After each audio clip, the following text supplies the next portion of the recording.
There is a hush that settles over the eternal city as the stars begin their nightly ritual, whispering down across tiled rooftops, flickering torchlights, and narrow winding streets that once held the footfalls of history.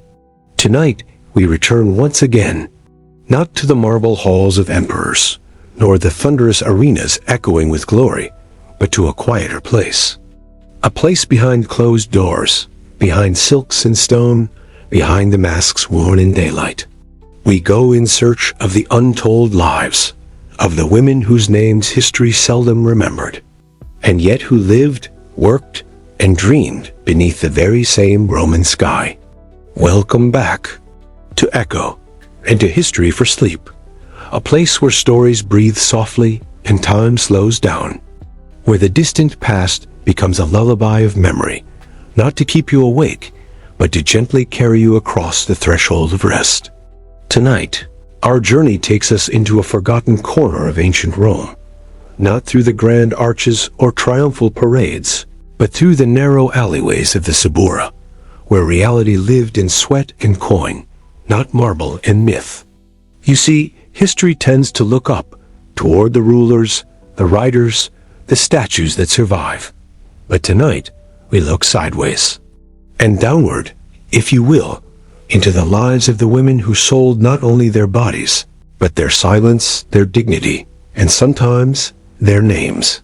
Roman prostitutes or meretresses, lupi, scorta, lived lives shaped by sharp edges.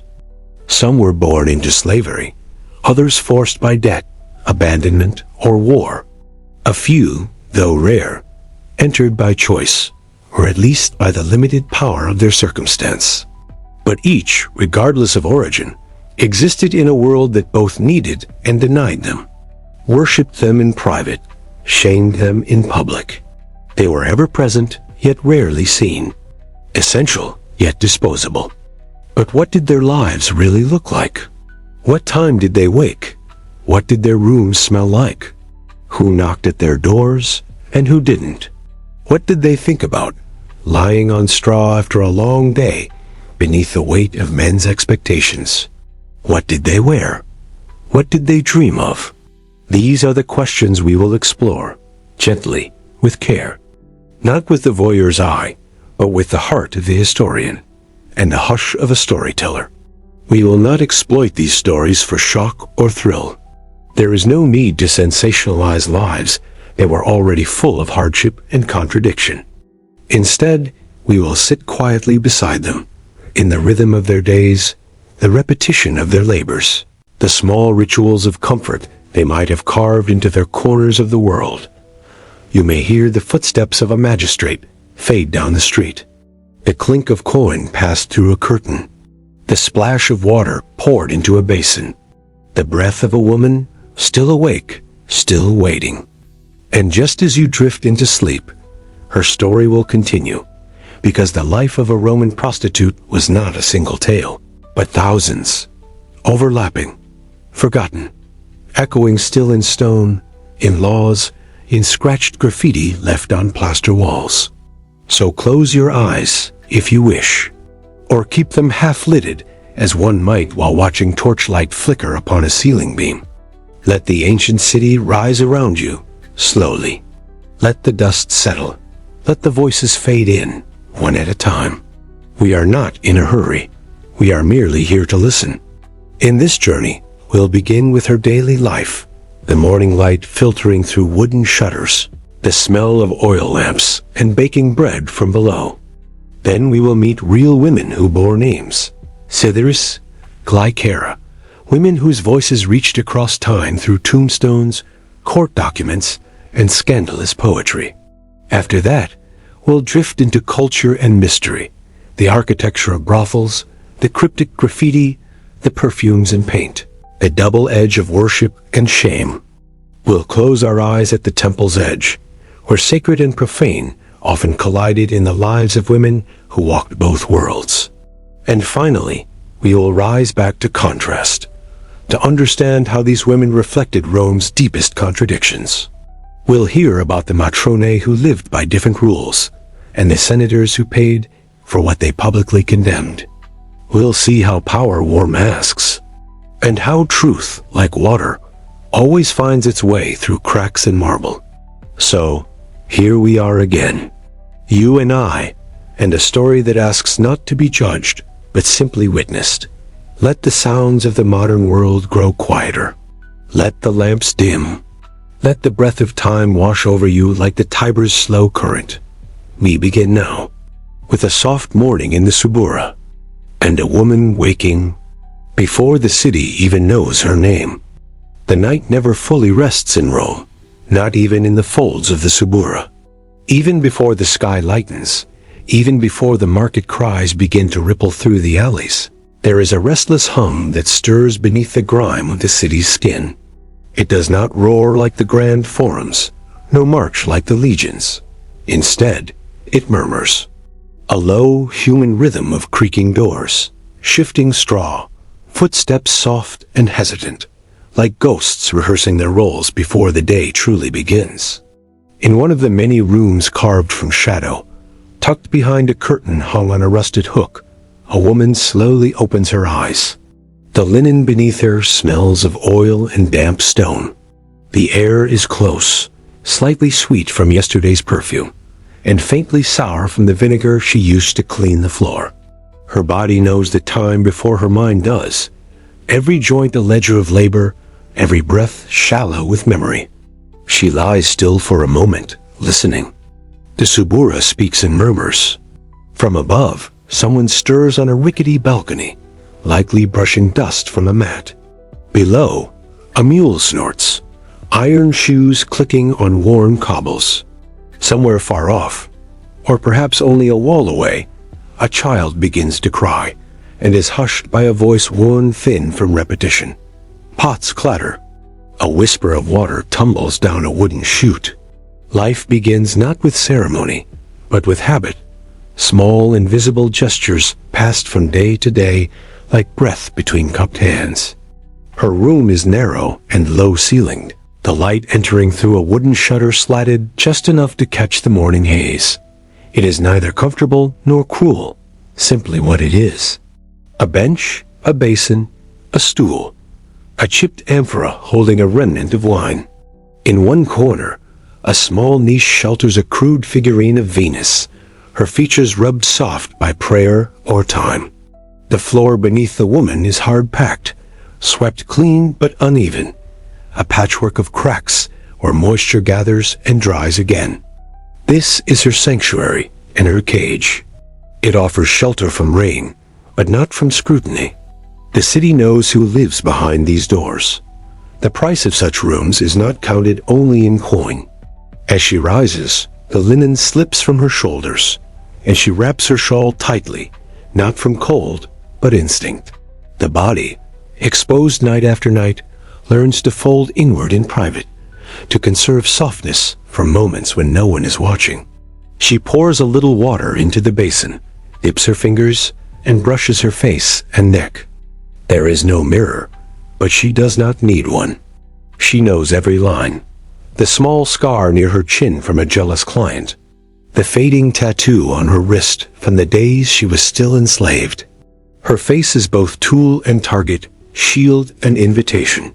Each wrinkle, each curve of skin has been appraised 1,000 times. She is intimately familiar with being looked at, and equally practiced in looking away. From a narrow shelf, she takes a tiny box of coal, rubs the blackened powder between her fingers, and draws it gently beneath her eyes.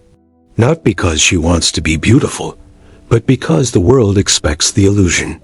A touch of red pigment, not true rouge, but a concoction made from crushed berries mixed with oil. She pats onto her lips. Her expression remains neutral, her motions mechanical.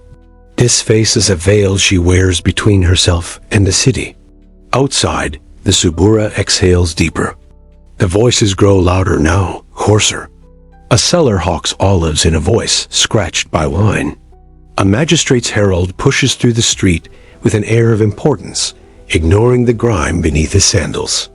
The smell of baking bread fights with the sharper odor of waste, chamber pots emptied too hastily, refuse swept from windows into gutters, that run like open veins through the alleyways. Rome, in its lowest quarters, never pretends to be clean. It pretends only to endure. She steps out from her doorway into the open, but not far. The threshold is both stage and shield. From here, she can watch the morning unfold, see who passes, who lingers. It is not yet time to receive visitors, but she must remain visible. Visibility is survival. In a city teeming with need, forgetting is a kind of death. So she watches, with half-lowered eyes, a soft curve to her mouth that is not quite a smile. Some men nod, others leer. A few avoid her gaze entirely. She reads them all like scrolls, the rich ones, the desperate ones, the ones who will promise gifts and never return. Above her, laundry stretches like tired flags from window to window, swaying in the Roman breeze. Sandals slap on stone.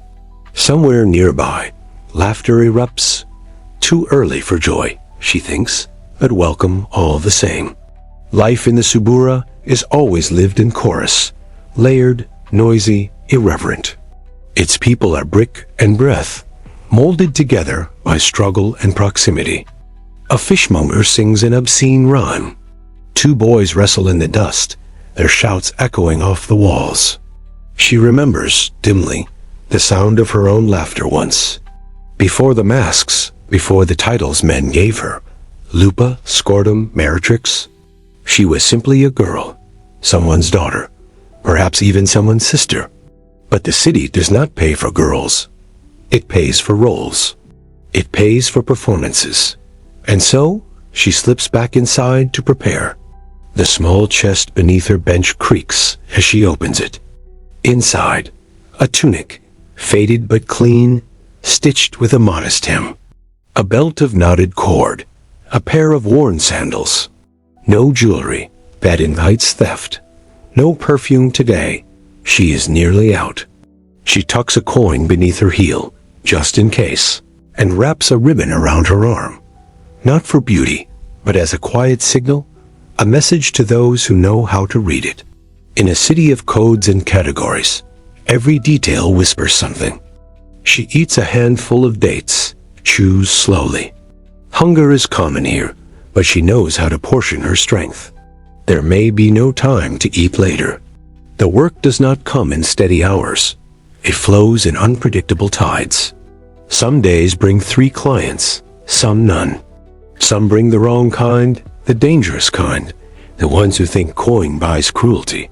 She knows how to smile through those too. She has to. A neighbor passes her door and nods. An older woman with a bent spine and hands gnarled from laundry work. The two exchange no words, only glances. Mutual recognition. Shared breath. In the Subura, solidarity is silent. The people here do not need to explain their lives.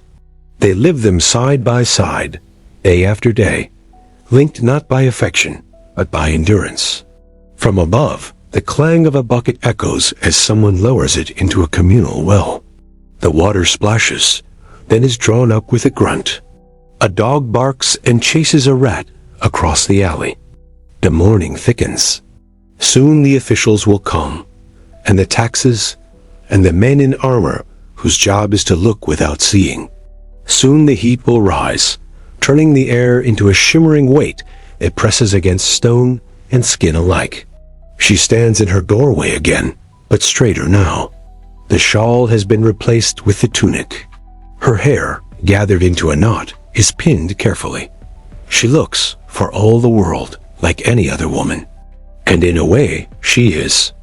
She walks, she earns, she bleeds, she rests. But the city marks her differently. The city always remembers. In the wall beside her door, someone once etched a name. Not hers, a woman long gone. But the letters remain, carved with a knife, shallow and trembling. Perhaps it was a message, a plea, a declaration. She doesn't know, but she touches it lightly each morning, as if to remind herself that someone once mattered enough to leave a mark. The sun finally begins to climb high enough to breach the rooftop line. Light falls across the alley, brushing the stones with gold. For a moment, the Subura looks almost lovely, almost peaceful, almost soft. And then, a voice calls her name. Not her birth name. The one men gave her, the name they remember when they come looking. She turns, slowly, calmly. The city continues around her. The bread seller calls out his prices. The mule brays again. A child's laughter mingles with the scrape of a wheel on stone. And she walks into her day. The sun climbs slowly over Rome, its light less ablaze and more a slow, steady unveiling, brushing rooftops, warming ochre walls, stretching shadows across worn cobblestones that have known centuries of footsteps. In the Subura, the day does not begin in earnest until the rhythm of transaction quickens. Everything here moves according to quiet negotiations, between time and toil, between survival and surrender. And for women like her, whose names live more in whispers than in memory, the hours are not measured by clocks or sundials, but by the ebb and flow of footsteps at the threshold, and the silence that follows once they've gone. Her day, though predictable in motion, is rarely predictable in shape. It unfolds not like a scroll, but like a smoke trail, coiling differently each time, dispersing or tightening based on who appears and what they want. She sits or paces or leans quietly in the shadow of her doorway, half in and half out of the street. She is not idle, though it may look that way. To wait, for her, is to work. The stillness is not rest, but readiness.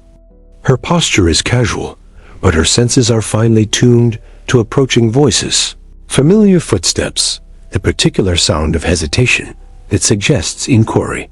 She can tell the difference between the heavy-footed stride of a soldier and the lighter rhythm of a young man, flush with borrowed coin. The voices come before the figures, murmurs of greetings, fragments of lewd jokes, questions wrapped in caution. Some men approach directly, some with the artifice of pretense, and some never return after the first glance. There is no set hour for the first client. Sometimes they come early, worn from sleepless nights, seeking comfort before their wives wake. Sometimes they wait until midday, under the excuse of visiting the baths or taking errands in town. Others delay until evening, letting wine soften the sharp edges of conscience. But she knows they will come. They always do. Not because she is special, but because she is available. In this city, access is a currency more reliable than affection. She receives them not with warmth, nor with disdain, but with a practiced neutrality, a balance carefully held between obligation and disinterest. Too cold, and the man may grow angry. Too warm, and he may mistake the act for sentiment. She leads them inside, behind the curtain, or into the inner room if she rents one that week. The walls are thin. The world beyond always just a whisper away. There is no mystery in this exchange. It is work, one that demands not only the body, but the vanishing of the self. The tasks are rarely spoken of by the women themselves, not because of shame, but because the words feel unnecessary. The motions repeat. The details blur. 1 hour is much like the next, until it is not, until someone refuses to leave, until someone refuses to pay, until someone forgets that purchase is not possession. These are the hours that stretch longest, not because of violence necessarily, but because of the anticipation of it, the waiting, the calculation of how to diffuse, how to redirect, how to remain intact. She has learned over time to soften her voice when a man grows louder. She knows when to offer wine, when to stay silent, when to laugh. Laughter, in her world, is not a sign of joy. It is often an offering, a disguise, a disarming tool that she must wield with care. Some clients want to feel adored. Others want to feel dominant. She becomes what they need, not because it pleases her, but because it protects her. To survive here is to become fluent in adaptation. In the quiet hours between visits, she rearranges the linens, splashes water across the floor, straightens what little furniture she owns. Not out of pride, but out of necessity. Cleanliness, or the appearance of it, brings better prices. And repetition grants a semblance of control. The predictability of wiping the basin, folding the tunic, lighting the same small oil lamp again. These are the rhythms she builds her days upon. Not rituals of beauty, but scaffolds of sanity. Not all her clients are strangers. Some are regulars, men who return with a certain familiarity, who bring coins or gifts or promises she no longer believes. These men sometimes speak of their lives beyond her doorway, their wives, their ambitions, their frustrations. She listens, nods, feigns interest when needed. In truth, she remembers little of what they say. Her mind is often elsewhere, counting time, calculating what she will need to earn. By sunset, thinking of the vendor who still waits for payment, or the physician's apprentice. She may need to bribe for herbs when the blood doesn't come as expected. Occasionally, a client will ask her name. Not the name she uses, that one they all know, but her real name, the name her mother gave her. The one she rarely speaks aloud. She does not answer. Or if she does, it is with a lie. Not out of malice, but because names are power, and power is rare and fragile in her hands. The fewer people who hold pieces of her, the more intact she remains. In a life made of transactions, withholding one's name is the closest thing to privacy. As midday drifts in, the street outside grows busier. Merchants shout over one another, their voices bouncing off the stone like pebbles on water. A troupe of actors passes through, faces painted, hands gesturing wildly. Children chase each other through alleyways, their bare feet smacking the ground in erratic rhythm. A group of foreign sailors wanders by, speaking in loud, strange syllables. One of them glances her way and grins. She looks past him, unconcerned. Foreigners pay well, sometimes, but they can be reckless. And they rarely return. The hours stretch and contract unpredictably. There are days when she sees no one until dusk. Other days when men come in quick succession, as if summoned by unseen hand. She does not question the pattern. She merely moves with it. To question too much is to invite despair, and she has long since learned how to compartmentalize. The coins she earns, she hides in small increments, some beneath loose stones, others inside the seam of a tunic, a few tucked behind the figurine of Venus. She does not trust purses, too easily stolen, too easily noticed. Each coin is more than currency. It is time bought, time extended, another day without borrowing, another week without begging. They represent the thread that tethers her to autonomy, however frayed. There are no formal breaks in her day. She eats when she can, drinks water from a shared bucket down the street, rests her back against cool stone when the sun becomes too harsh. Sleep, when it comes, arrives in brief fragments, the body always half alert, the ear attuned to footsteps. The only true pause comes when she is alone and unseen, those rare minutes behind a closed curtain, when she allows her shoulders to drop, her breath to deepen, her thoughts to wander. She thinks sometimes of leaving, of saving enough to buy a stall in the market, of marrying an old man who needs care more than companionship, of escaping to the countryside where no one knows her name. But such thoughts are dangerous. Hope is a luxury not easily afforded. It must be rationed like oil for a lamp, enough to see, not enough to burn. As the day drifts into late afternoon, she begins to prepare again. The air thickens with heat. Dust settles on her skin like powder. She washes once more, rearranges the bench, sprinkles a drop of oil near the doorway to mask the smell of sweat. She straightens the curtain, checks the light. Presentation matters. It always matters. In this profession, perception shapes price.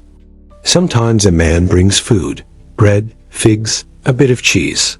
Sometimes he eats it himself. Other times, he offers it to her as if it were a gift, though it costs him nothing. She accepts with a nod, her thanks practiced but quiet. She knows better than to show too much hunger. Gratitude, like resistance, must be carefully measured. She has learned to distinguish the types. The lonely ones, the cruel ones, the silent ones. The ones who want to talk, the ones who want her to talk, the ones who prefer silence entirely. She adapts, moment by moment, shifting tone and posture like a chameleon under threat. She smiles when it is safe. She stays still when it is not. Evening approaches, and the quality of light changes. It turns softer, less harsh, brushing the walls with amber. Shadows stretch like tired limbs across the floor. Her own body aches, not from any single wound, but from the accumulation of days. The weight of presence, the labor of being available, the erosion of small kindnesses not returned. She stretches her arms above her head, lets her muscles unwind slowly. A neighbor across the alley nods at her. They do not speak. Words are not always necessary here. Recognition is its own kind of language. The final hours of daylight are often the most uncertain. Some nights they bring danger. Drunken men, bitter ones, those who think the setting sun grants them license. Other nights pass peacefully, with coins exchanged, words forgotten, and quiet restored. She prefers the latter, though she has long since relinquished the illusion of control. Still, she endures. She adapts. She survives. And when the street finally quiets, when the last client departs, and the curtain is drawn, she sits on the edge of her bench and exhales slowly. Not with relief, exactly, but with the measured breath of someone who has completed a performance. Not a show for applause, but a necessary script. She counts her coins again. She washes her hands. She unties the ribbon from her arm and places it beside the oil lamp. She closes her eyes just for a moment and lets the stillness wash over her. Outside, the city moves on. Torches flicker. Distant music drifts from a tavern. Somewhere, lovers laugh. Somewhere else, a woman like her begins her night. But here, in this small, quiet room, time softens. And tomorrow, the rhythm will begin again.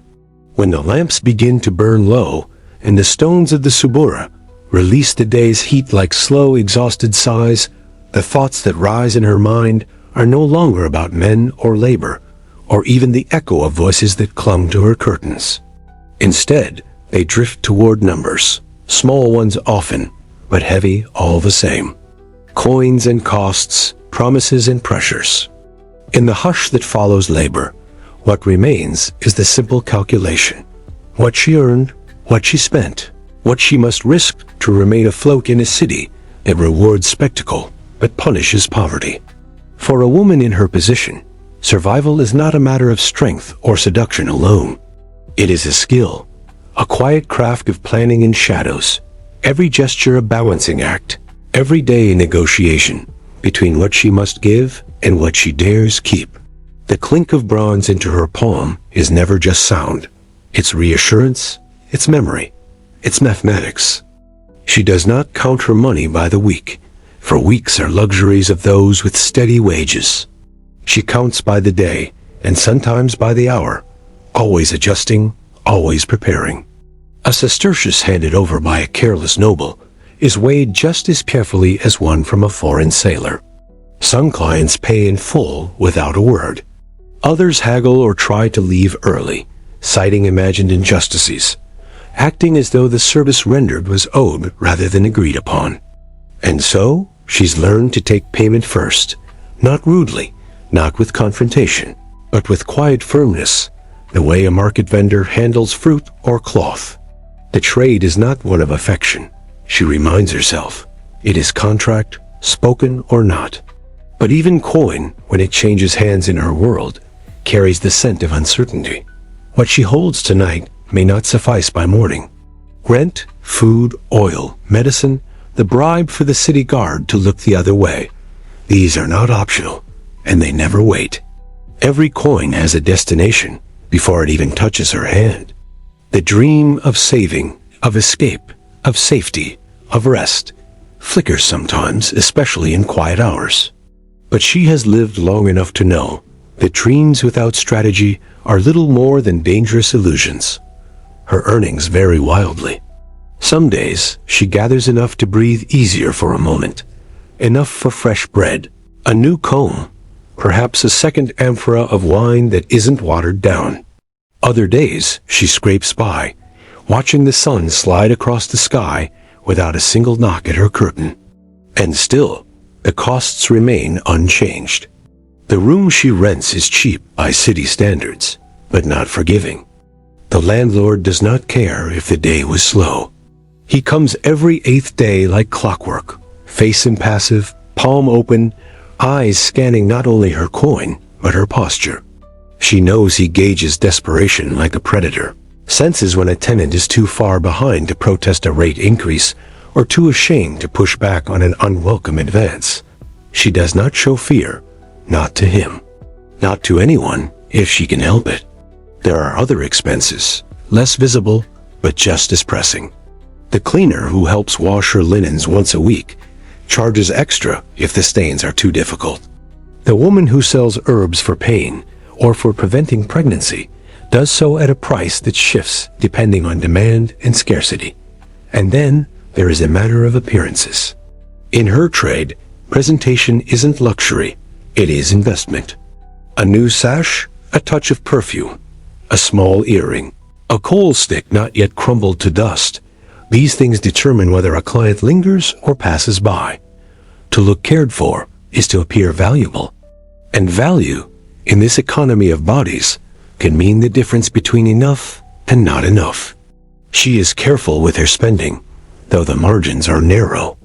She does not gamble. She avoids taverns unless invited, and even then keeps her drinking measured.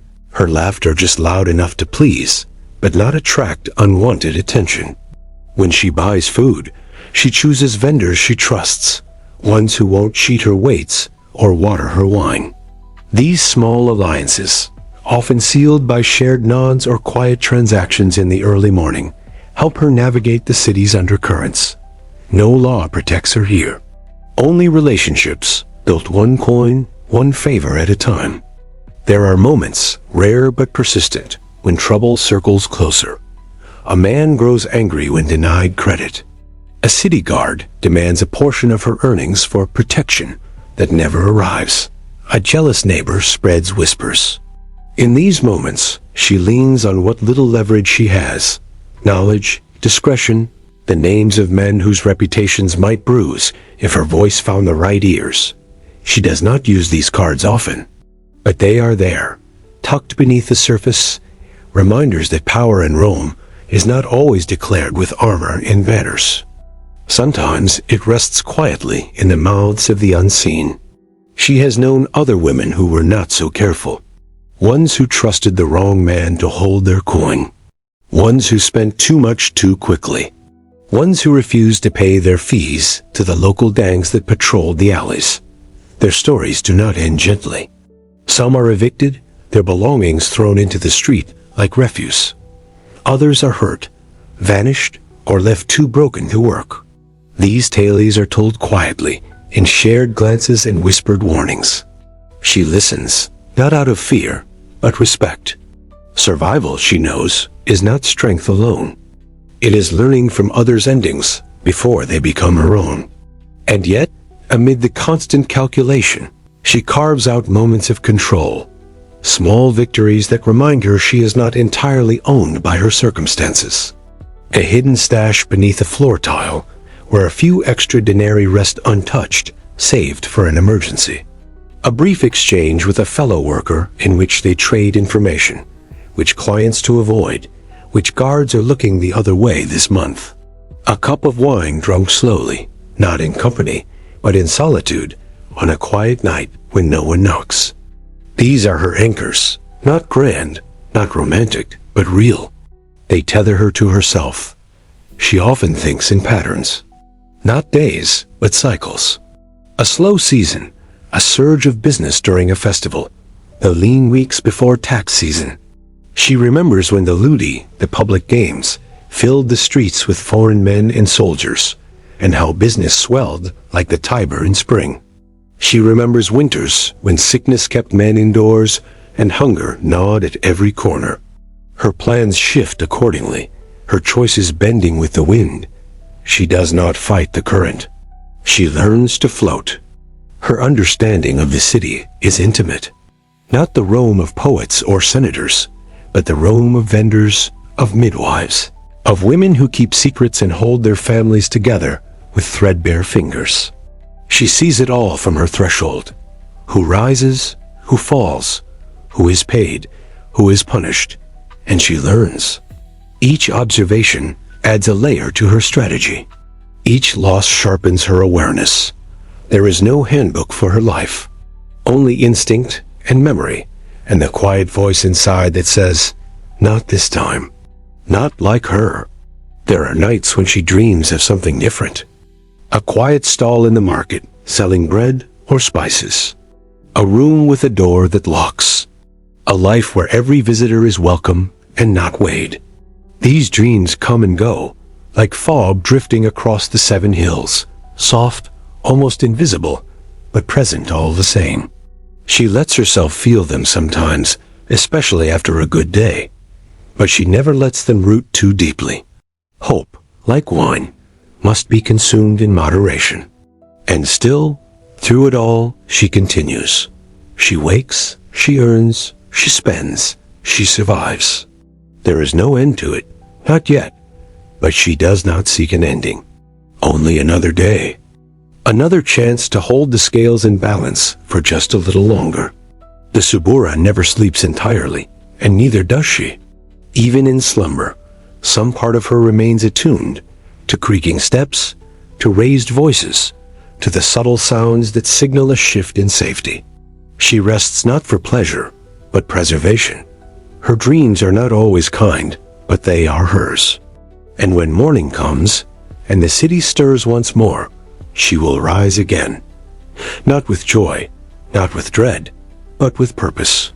Because survival is its own kind of rhythm. A music composed not of melody, but of persistence. And she, like many before her, has learned to hum its tune with steady, unbroken breath.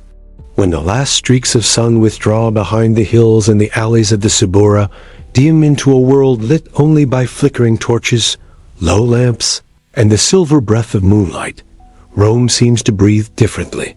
The tempo slows, the dust settles, the shouting fades to murmurs, and even the stray dogs begin to move more cautiously through the narrow lanes, as if they too understand that darkness brings not only rest, but risk. It is a time when the city's mask slips just slightly, when laughter turns brittle, and footsteps become more secretive. For some, it is the hour of pleasure and indulgence. But for others, like her, it is the hour of folding inward, of exhaling what could not be shown in daylight, and sitting quietly with the echoes that labor leaves behind. She draws the curtain closed not as a barrier to the world, but as a gesture of containment, the symbolic turning of a page from commerce to solitude. The room, small and familiar, takes on a different tone in this dim light, and no longer needs to appear presentable. The objects inside no longer perform. They simply return to being what they are. A stool with one leg shorter than the others. A cracked basin half full of gray water. A cup with the rim chipped like a worn tooth. She moves slowly now, her body no longer performing a role, but settling into itself, like clay cooling after being worked all day by unseen hands. The weariness comes not all at once, but in gentle waves, a pulse behind the eyes, a heaviness in the shoulders, a dull ache in the hips from standing too long, bending too often, enduring too much. She unties the sash at her waist and lets it drop, unpins her hair, and wipes her face with a damp cloth, removing the traces of rouge and kohl with the same deliberate care a scribe might use when unrolling a scroll too delicate to rush. The day's layers are slowly peeled back, one by one, and beneath them, the person beneath the persona begins to emerge, quieter, less guarded, but still very much shaped by the hours that came before. There is food, If she has been fortunate, a hunk of bread, not yet stale, a wedge of soft cheese wrapped in linen, a few olives resting at the bottom of a clay dish. She eats slowly, not for pleasure, but for ritual. To eat without interruption is a small act of defiance against a world that so often demands her time and body without pause. As she chews, she listens. The city does not fall silent, not entirely. Rome never does. Even at its stillest, the eternal city hums with distant conversations, with laughter that rises then fades, with footsteps just outside the threshold that hesitate, then continue on. Somewhere nearby, a musician plucks a lyre out of tune. Somewhere farther off, a cart rattles unevenly over stone. These sounds are not intrusive. They are a kind of reassurance. Proof that life continues, that she is not, in her solitude, forgotten. But loneliness, she knows, is not merely the absence of others. It is the presence of emptiness where connection might have been. It is not always loud. Sometimes it creeps in gently, like a draft beneath a door, imperceptible at first, then undeniable. It comes when her eyes linger too long on the empty side of her bedroll, when her hand pauses mid-motion while reaching for a second cup she no longer keeps, when she thinks to speak aloud but chooses not to, because there is no one listening. She has known companionship in brief and borrowed ways. A fellow worker once shared her room during lean months, their nights filled with quiet conversation, their mornings synchronized in preparation. There were times when a client returned more for company than for pleasure, seeking warmth that wasn't for sale. There was even, long ago, a boy with gentle eyes who helped carry her wares to market, whose smile made her believe, if only for a few weeks, that something softer might be possible. But these moments flickered like oil lamps in a breeze, fragile, short-lived, easy to extinguish. Trust, she has learned, is a luxury in this world. And love, true love, the kind sung about in taverns and scratched into the marble of noble tombs, does not knock at the doors of women like her. If it exists at all, it resides in a different quarter, one where names are remembered, and shame does not trail behind like a cloak too heavy to remove. Still, she sometimes allows herself the indulgence of imagining. Not often, and never out loud, but in the quiet of night, with her body at rest and her eyes adjusting to the flickering shadows, she builds small worlds in her mind, of vineyards on distant hills, of shared meals eaten in silence, but with affection, of mornings that do not begin with calculation. She reaches for her small bundle of belongings, a strip of cloth wrapped around a few personal things she has kept hidden from the city, a small carved token from her childhood, a letter she cannot read but refuses to throw away, a ring that no longer fits but once did. These items carry no market value, but to her they are priceless, pieces of a self unclaimed by the world outside. She touches them not with reverence, but with familiarity, as one might trace the outline of old scars, not to mourn, but to remember. Outside, the city swells with different life. Taverns grow louder. The perfume of roasted meats wafts from open doors. Laughter mingles with the rough baritone of drunken arguments. It is the hour of masks, when senators visit places they publicly denounce, when wives look away, and when guards are paid to walk slowly, eyes turned conveniently elsewhere. In the upper levels of the city, behind stone walls, and in gardens lit by gold and flame, the elite hold their feasts, their entertainments, their whispered games of power.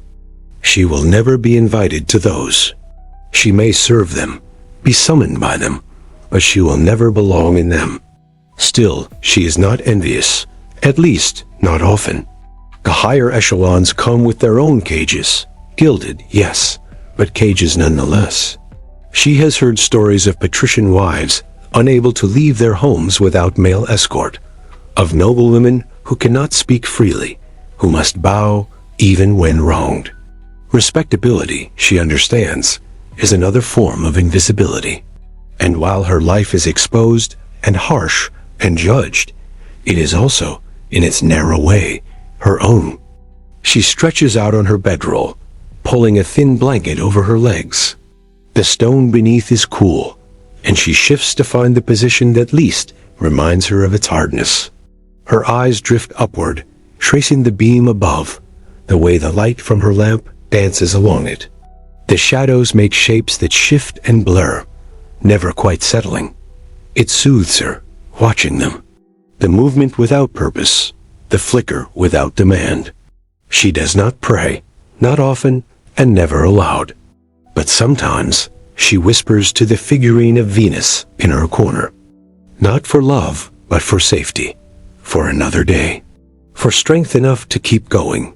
She does not expect answers, but the act itself comforts her, like a lullaby hummed by no one in particular, a tether to something beyond coin and body and routine. Her breath slows, her limbs soften. Sleep comes not as a single wave, but as a tide, pulling her away from the noise, from the worry, from the weight. She lets herself drift, not to dreams of glory or rescue, but to quiet, to nothingness, or maybe to the fragments of memory that weave their way into dreams. A smell from childhood, the feel of a hand she once trusted, the sound of birds on a morning long past. Outside, Rome turns its gaze elsewhere. The lamps in the street burn lower. The drunks stumble home or fall into doorways. The dogs curl into corners. The city, relentless and vast, continues its song. But in one small room, behind a curtain gently swaying with the breath of night, a woman sleeps. And for now, that is enough. Not all women of the night vanished into the dust of anonymity. Some left behind whispers that refused to fade, threads that tied their names, however gently, to the fabric of recorded memory. And among these echoes, few resonate with such a haunting mixture of allure, wit, and calculated survival as the story of Cytheris. Born a slave, known as Volumnia, and remembered in fragments as one of Rome's most extraordinary courtesans. Hers was a life lived not in shadow, but beneath the flickering candlelight of salons, theaters, and even the pages of poetry. Her footsteps, unlike so many others, passed not only through the Subura, but across the marble thresholds of Rome's most powerful men. And though time has blurred the sharpest lines of her portrait, it has not erased the impression she left behind, a silhouette, soft and strategic, carved into the margins of history. Volumnia Cytheris was not born into power, nor respect, nor freedom. She began her life as property, enslaved, most likely from birth, in a world where a woman's worth was not measured in character or intelligence, but in beauty, obedience, and silence. Her name at birth is lost, and even the title Volumnia was not her own choosing, but rather an echo of her master's family, bestowed upon her when she was manumitted, freed, yes, but never quite unbound. Cytheris was the name she came to be known by, a name blooming with deliberate sensuality, referencing the birthplace of Aphrodite, the goddess of love. It was a name chosen with precision, a name that promised intrigue. She was trained as a mime, not in the modern sense of silent gestures and white paint, but as a performer of pantomime, a sensual, often suggestive form of dramatic expression, where movement, gesture, and expression conveyed entire stories without formal dialogue. It was a form that blurred the line between art and invitation, between spectacle and seduction. These performances were as much about the body as the narrative, and for a woman like Cytheris, they offered not only a stage, but a strategy. Through movement, she could command attention. Through attention, she could wield influence. Her ascent through the social layers of Rome was neither accidental nor easy. She was not naive, nor merely lucky. She was observant, exquisitely so, and she understood that in a world ruled by men, softness could be sharper than steel, and affection could be weaponized with grace. By the time she was freed, Cytheris had learned the language of desire, not only how to speak it, but how to shape it in others. And it was with this skill, honed like a blade concealed within silk, that she entered into the company of Rome's elite. She became, for a time, the mistress of none other than Marcus Antonius. Mark Antony, triumvir, soldier, orator, lover of Cleopatra, and a man whose passions often rivaled his politics. Theirs was not a hidden affair. Quite the opposite. Cytheris was seen with him in public, driven in his chariot, displayed at his side, a visibility both radical and dangerous. For Rome, despite its indulgences, clung tightly to certain ideas of decorum. Respectable men were expected to keep their lovers behind closed doors, to separate the private from the public, especially when those lovers were of low status or scandalous profession. But Antony, always drawn to spectacle, defied these expectations. And Cytheris, equally fearless, embraced the spotlight. The reactions were predictable: scandal, gossip, veiled criticisms from the Senate and the streets alike. Poets alluded to her. Satirists sharpened their pens. But she did not vanish. She did not apologize. Instead, she walked through the storm with poise, her name repeated in verses, her reputation shaped as much by her own actions as by the outrage they provoked. To be seen was dangerous. To be remembered was even more so. But Cytheris, unlike so many others, refused erasure. What made her different? Not merely beauty, that was common enough in her world. Nor was it just charm or sensuality. What set Cytheris apart was her mind. The few references that survive, woven into the letters and laments of her contemporaries, hint at intelligence. Sharp, quick, strategic. She knew how to navigate rooms full of men who believed themselves powerful, and how to guide conversations without appearing to lead them. In a world where women were often spoken over, she spoke with timing. In a city where status dictated every interaction, she bent status just enough to create her own rules, even if only temporarily. And yet, power granted through seduction is rarely stable. It shimmers, but it shifts. Mark Antony's affections did not last. His attention, famously, turned elsewhere, eventually to Cleopatra, whose legend would eclipse nearly all women of her era. Cytheris, no longer favored by the triumvir, moved on. She took other lovers, poets, magistrates, perhaps even patrons whose names we no longer know. Some sources hint that she may have had relationships with Cornelius Gallus and Brutus, men whose names sit like stones in the riverbed of Roman history. But hers, though lighter, is still traceable, caught in the eddies of scandal, of verse, of memory. She remained, for a time, within the upper fringes of society, not fully accepted, but not entirely rejected. She dined with those who ruled, even as whispers followed her. She was spoken of in circles that would never have admitted her presence officially, yet could not resist invoking her name. She walked a narrow path, neither wife nor slave, neither respectable nor outcast, and in doing so, carved a space that belonged to no one but her. What became of her in the end, we do not know. There is no tombstone with her full story, no memoir, no final letter. She faded, as all do, into the folds of time. Perhaps she found a quieter life. Perhaps she died young, as many did. Perhaps she disappeared into another identity entirely, shedding her past like an old costume, living out her days in obscurity or reinvention. History, so precise in its record of battles and emperors, often forgets to ask what happens next to the women who dared to step beyond their station. And yet, her presence lingers, not as a headline in a history book, but as a flicker in the margins. A reminder that even in the most rigid of systems, there are those who move sideways, who refuse erasure, who transform what is given into something else.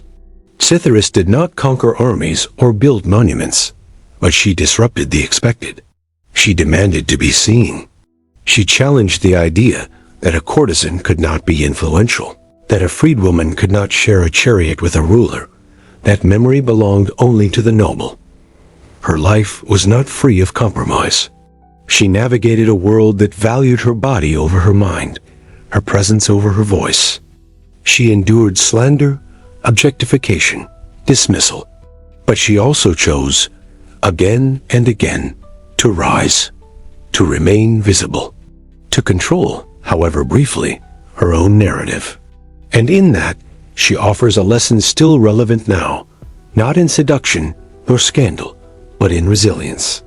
In the quiet, persistent defiance of a world that draws its lines too sharply and punishes those who cross them. As you listen, and as your breath deepens, imagine her now, not in finery, not beside a chariot, but sitting quietly at the edge of a quiet Roman courtyard. The light is soft. The air carries the scent of fading jasmine and old stone. She does not perform.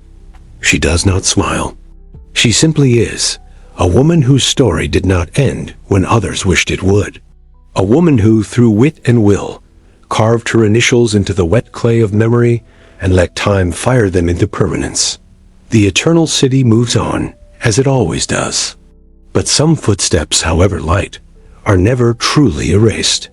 There is a stillness that hangs over ruins, a silence so complete that it feels almost sacred. In Pompeii, that silence has lasted for nearly 2 millennia.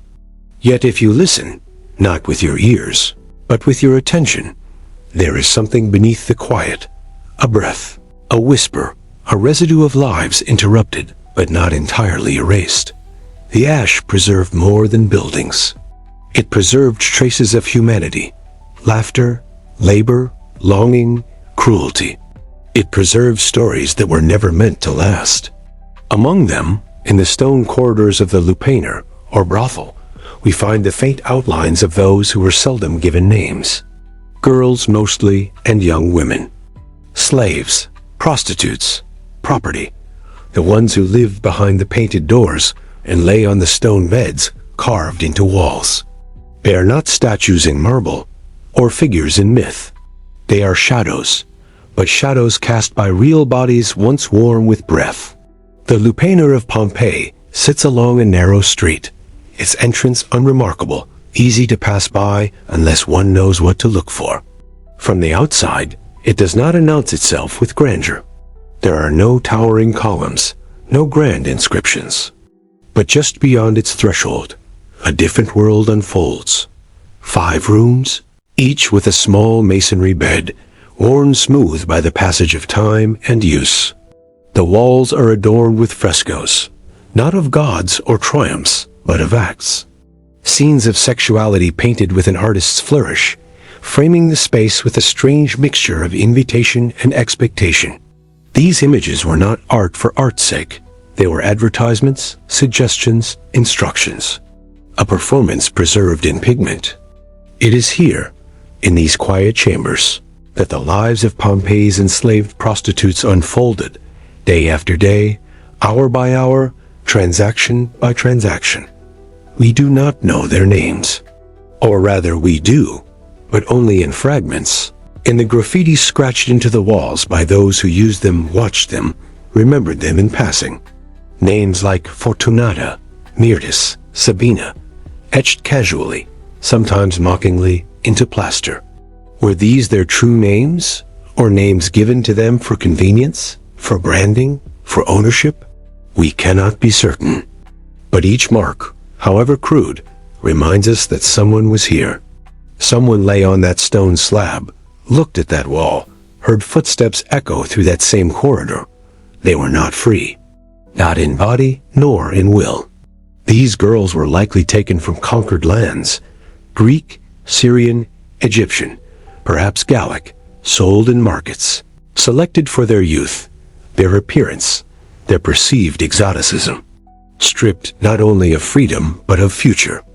In the hierarchy of Rome's vast system of enslavement, theirs was among the lowest tiers, bodies commodified for constant use, rarely allowed rest, never truly safe. A visitor might imagine the brothel as a place of eroticism, of indulgent fantasy. But for the women who worked there, it was a cell with a doorway, open to all, offering no escape. The work was not gentle. It was relentless, monotonous, dehumanizing. They did not choose their clients. They did not set their prices. They could not refuse. The brothel operated like a business, and they were the product. Their days were shaped by the rhythm of male footsteps, the creak of door hinges, the weight of hands and expectation. And between each transaction, perhaps only a few breaths of stillness, a moment to close the eyes, to remember the shape of a distant home, or to forget it altogether. We do not know what they thought of as they stared at the walls. Perhaps they counted the days by tallying scratches in the wood. Perhaps they stopped counting. The beds were not soft. They were stone, covered perhaps by straw, cloth if luck allowed. There was no privacy, no warmth, no place for dignity to take root. The room served only one purpose, and everything in it reflected that. The girls might have shared space, perhaps whispering in the briefest windows between clients. But even friendship must have been difficult in a place where trust was dangerous, and everything could be taken away. Illness spread easily. Injuries were ignored unless they threatened profit. Pregnancy brought more pain than protection, and birth rarely changed their fate. If the child survived, it was often sold or discarded. If it didn't, the day continued, as if nothing had changed. Yet even in this place of shadows, we find traces of individuality. Graffiti left behind by clients speaks of certain girls with affection, or pride, or jealousy. "I was here with Felix," one scrawl says.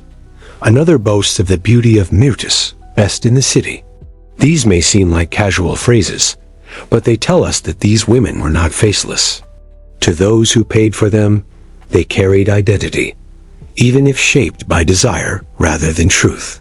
And perhaps, within those brief interactions, they carved out moments of agency, a gesture, a word, a glance that reminded them of their own humanity. There is a strange intimacy to the brothel's design. Everything is close. The rooms open into one another, and voices must have carried moans, laughter, anger, deals struck and completed. Outside, life in Pompeii continued. Vendors selling figs, children playing in fountains, priests tending to shrines. The Lupanar sat nestled within the everyday, not hidden, not sacred, simply accepted. It was part of the city's fabric, like the bakery or the bathhouse. And this, perhaps, is the most striking truth of all, that such profound suffering could be so normalized, so structured, so ordinary. And yet, amid the ash that buried the city in 79 CE, these rooms were preserved. The beds, the images, even the steps worn into the thresholds. When Vesuvius erupted, it did not choose. It covered senators and slaves alike, homes of marble and hovels of wood. It froze Pompeii in time, granting us a glimpse not only of grandeur, but of the hidden cost of empire.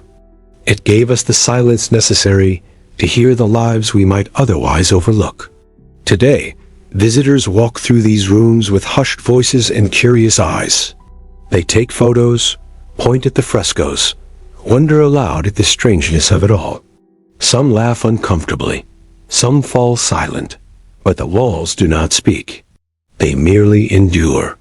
And the women who once worked here, their names barely scratched into time, remain unnamed in history books, unburied, ungrieved, but not entirely forgotten.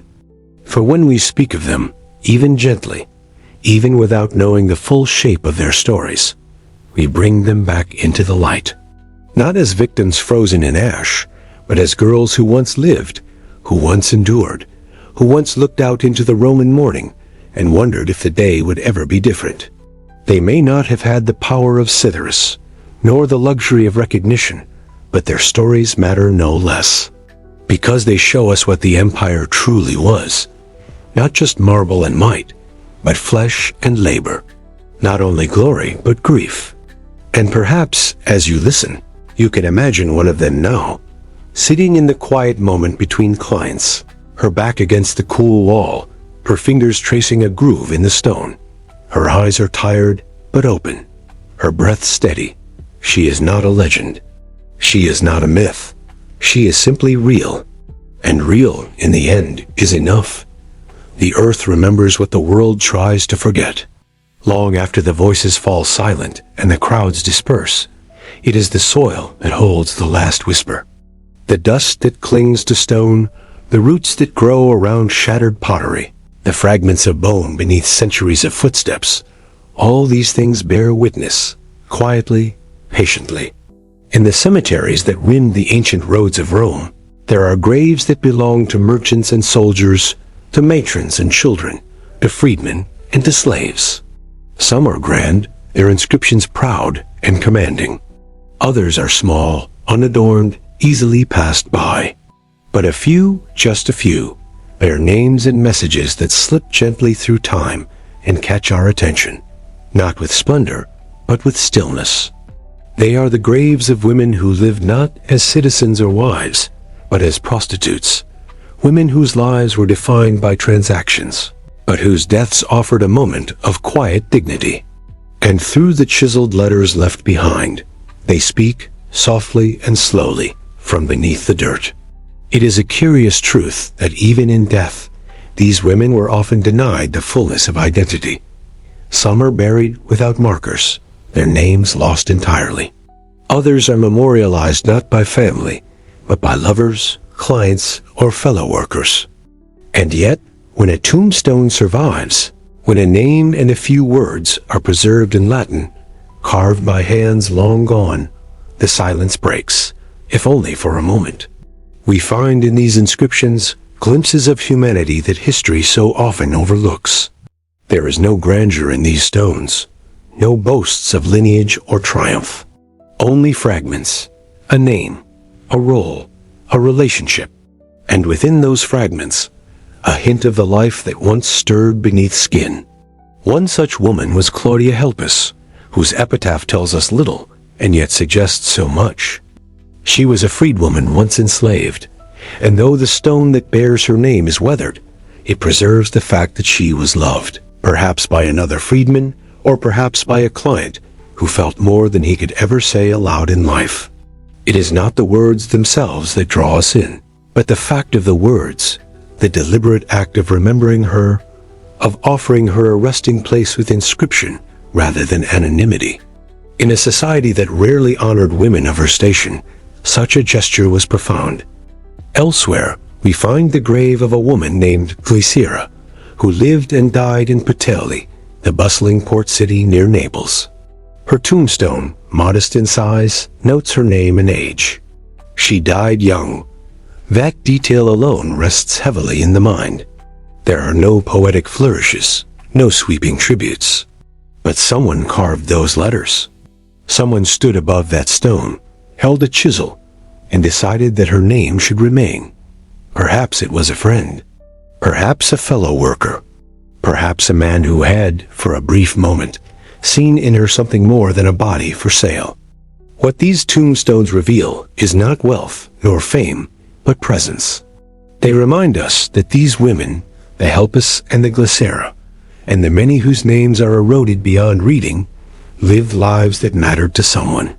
That even amid exploitation and invisibility, they forged bonds, inspired affection, or left behind traces of resistance against oblivion. The act of burying a prostitute with care, of naming her, of offering her a place in the eternal conversation of Rome's dead, was itself an act of reverence, quiet, perhaps private, but deeply human. Some epitaphs carry messages from the women themselves, or at least from the voices others imagined for them. These are rare and often stylized, but within them we hear echoes of pride, defiance, even humor. One inscription found in a northern town reads, "I was not born for one man's bed." It is a statement both weary and triumphant, an assertion of identity, carved in defiance of shame. Another, more somber, speaks of betrayal and weariness. Sold too young, used too long, I now sleep. These phrases, brief as they are, offer a kind of poetry that lingers, not because they were meant to be remembered widely, but because they feel undeniably real. And beyond the words, there is the placement. These tombs do not sit in grand family plots or temple precincts.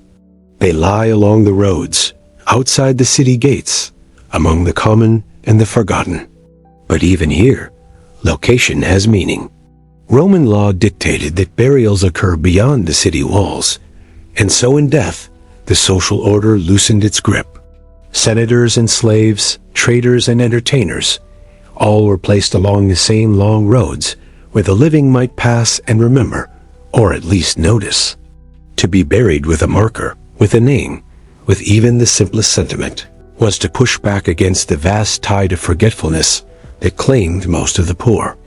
Archaeologists, brushing away soil layer by layer, often come upon these stones without knowing the stories behind them. But sometimes it is the style of the letters, the formula of the inscription, or the subtle hints of language that reveal who the woman was, or what society called her. Words like liberta, indicating freed status. Phrases like benemerenti, meaning well-deserving. Dedications made by amicus fidelis, a faithful friend, or patronus, a patron.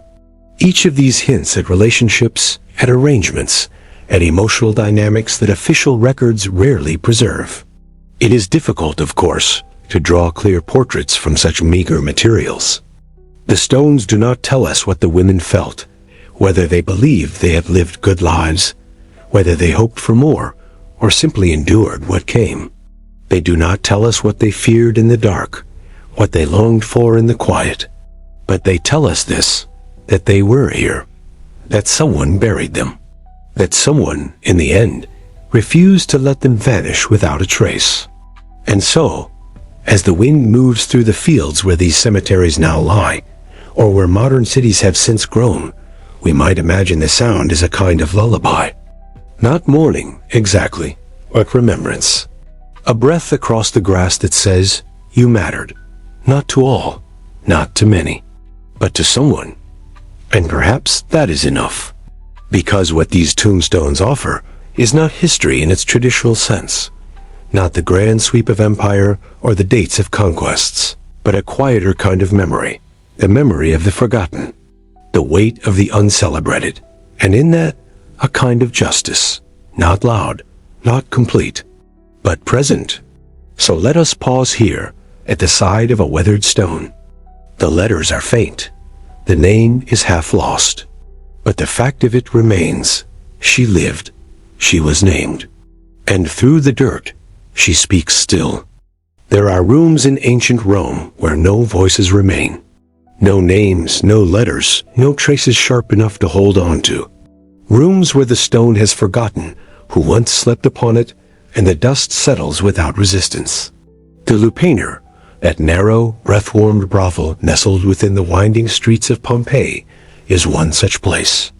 It stands even now, 2,000 years after its final transaction, its walls adorned with faded frescoes and etched with the idle boasts of men. The beds are still there, simple and cold. The doorways are low, the chambers small. And though tourists pass through with soft murmurs and curious eyes, the true voices that once filled those rooms, the cries, the laughter, the whispered prayers, have long since vanished. They belonged to women whose lives were lived entirely within those narrow walls. Women who left nothing behind but silence. These are the ones who disappeared. To walk through the Lupanar is to walk among ghosts, but not the kind that linger. These spirits do not rattle chains or whisper through the cracks. They do not ask for remembrance, because they were never remembered to begin with. Their names were not recorded, their likenesses not preserved. Even the graffiti scrawled along the walls rarely mentions them with clarity. A pseudonym here, a crude nickname there, a symbol scratched by a client too drunk to write more. They were seen, they were touched, they were used, and then they were gone. Their disappearances were not dramatic. They were quiet, ordinary erasures, deaths without mourning, departures without farewell. One might have fallen ill and been discarded to make room for another. One might have aged beyond the desires of patrons and been sold elsewhere.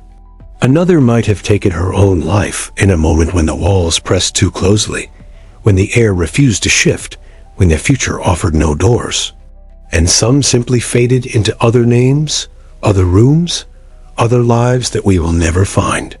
And yet they lived, not in legend, not in literature, but in repetition, in the 1,000 gestures repeated daily, pouring water into a basin, adjusting the curtain before a man entered, sweeping the floor with a hand too tired for strength, in the way they sat on the edge of the stone bed when no one was watching, or traced a crack in the plaster with the edge of a fingernail, or pressed their ear to the wall to hear if the next room had gone quiet. These were not gestures of grand importance. They were not the acts of heroines or martyrs. They were simply life, ordinary, exhausted human life. And it is the ordinariness that holds weight. Because in a society built to forget them, they insisted on existing, not through rebellion, but through endurance, through the act of breathing again and again in a world that demanded their silence, through the act of surviving, however temporarily, in rooms where nothing belonged to them, not the walls, not the hours, not even their own names. Their survival was not celebrated, nor was it documented. It was simply carried out, day after day, beneath the gaze of those who did not look at them as people. Sometimes, late at night, perhaps they whispered to each other. Perhaps they shared stories in languages their masters didn't understand, fragments of songs from home, tales their mothers once told them before sleep. Perhaps they comforted one another in the darkness, or shared what little food they had managed to keep. We will never know, but the rooms suggest proximity. The walls are too thin for secrets. Breath must have passed between them. Words must have formed. Some comfort, some cruelty. A kind of sisterhood, perhaps reluctant, imperfect, and yet real. In the volcanic ash that blanketed Pompeii, much was preserved. Cups on tables, coins in drawers, fruit in baskets. Even the remains of people frozen in the very positions they held when the sky turned black. But not here. In the brothel, no bodies were found. No final gestures. No curled forms in corners. Only emptiness. They were gone before the ash came. Perhaps sold, perhaps moved, perhaps already dead. But the absence is as loud as any presence. It tells us something quietly devastating, that even a disaster as consuming as Vesuvius could not trap their stories, because they had already been lost. The frescoes on the walls are still vivid, scenes of intimacy painted in careful lines. They were meant to arouse, to instruct, to suggest. But the women in those images are idealized, stylized, stripped of individuality. They are not portraits. They are symbols. The real women, the ones who reenacted those scenes, day after day for strangers who paid in coin or wine or protection, left no such art. Their faces were never captured. Their gestures never admired for grace. They were not muses. They were tools. And yet, in those blank spaces, in those untouched corners of the room, we can imagine them. Not as tragic figures to pity, nor as martyrs to idealize, but simply as people. One might have been 17, with a nervous laugh and a habit of biting her lip. Another might have been older, her eyes tired but kind, her voice a little hoarse from smoke and long nights. Another still might have spoken little, but listened well. Each of them a world unto herself, and each of them erased. But if we listen gently, not with the urgency of historians, but with the hush of someone listening at night, we might feel them still, in the breeze that moved through the doorway, in the worn edge of the bed where someone sat for too long, in the nail scratch etched into the corner, just beneath eye level, marking something no one else can see. These are not official records. They are not evidence in the way archaeology prefers, but they are presence, quiet, persistent, unresolved. We must be careful not to speak for them. The temptation is strong, to imagine their dreams, to assign them longing or rage or romantic hope. But those are our stories, not theirs. What we owe them is not a rewriting of their lives, but an acknowledgement of their reality. that they lived, that they were used, that they vanished, and that the city continued without them. And yet, their absence can be a kind of presence. By naming it, by sitting with it, we create space for remembrance. Not of specifics, but of essence. We say, someone was here. She mattered. Not to the poets, not to the emperors, but to herself perhaps, or to the girl in the next room, or to the man who returned, not for the act, but for the conversation after, or to no one at all. And that, too, is truth. There is no monument for the lost women of the Lupanar, no marble arch, no golden inscription, but there is a room, there is a bed, there is a wall still standing, and there is us, passing through, pausing, listening. In that pause, there is honor. In that silence, there is presence. And in that presence, a kind of peace. Step quietly into the Lupanar, and the stones will receive you. They are older than memory and more patient than time. The sun filters softly through the open doorways, casting rectangles of dusty light on the floor. The air, though touched by the warmth of the day, seems to hold something older, a scent not of decay, but as something forgotten, yet persistent, like old paper left in a chest, or fabric, faintly scented with a perfume no longer in use. The room you enter is narrow, the ceiling low. The walls, painted, though faded, still carry their color. And across those walls, above, beside, and sometimes right into the heart of the painted scenes, are words. Scratched, scrawled, etched with clumsy lines and uneven depth. Words that do not announce themselves grandly, but words that speak. The Lupanar of Pompeii is small by modern standards, and yet within its stone embrace are rooms that pulse with history. There are 5 rooms on each floor, though most visitors remember the ground level best. Each chamber opens onto a central hallway and contains a masonry bed, a raised stone slab covered, once, with straw or cloth.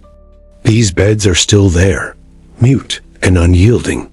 The plastered walls, tinted in rich reds and warm ochres, were decorated with erotic frescoes, not garish, but stylized, performative, theatrical.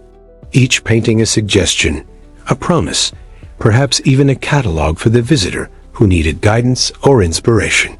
The brothel was a business, and its decoration was purposeful. But the paintings are not what linger in the mind when you stay long enough. It is the graffiti. Hundreds of messages, names, boasts, jokes, and fragments of longing line the walls, scratched by clients, by passers-by, and perhaps even by the women who worked within. They are casual and crude, sometimes explicit, sometimes humorous, often repetitive. I had her, and she was good, one says. Another lists a name. Felix was here. The Roman equivalent of a tourist, as scribbled tag. Some graffiti pretended poetry. Others are simply names, repeated again and again, as if the writer was unsure of their place in the world and needed to inscribe it into stone to believe it. And among these anonymous hands are traces of desire, ego, possession, loneliness. They do not read like history. They read like whispers caught in time. To see these walls now, in their crumbling preservation, is to realize that ancient Rome was not only marble arches and imperial decrees. It was a living city of murmurs, of scribbled thoughts, of men who needed to write that they were there, that they had been touched, that they had conquered something, or someone. And yet, for all their bravado, these inscriptions betray something softer. An awareness of impermanence. A need to speak, even when no one might listen.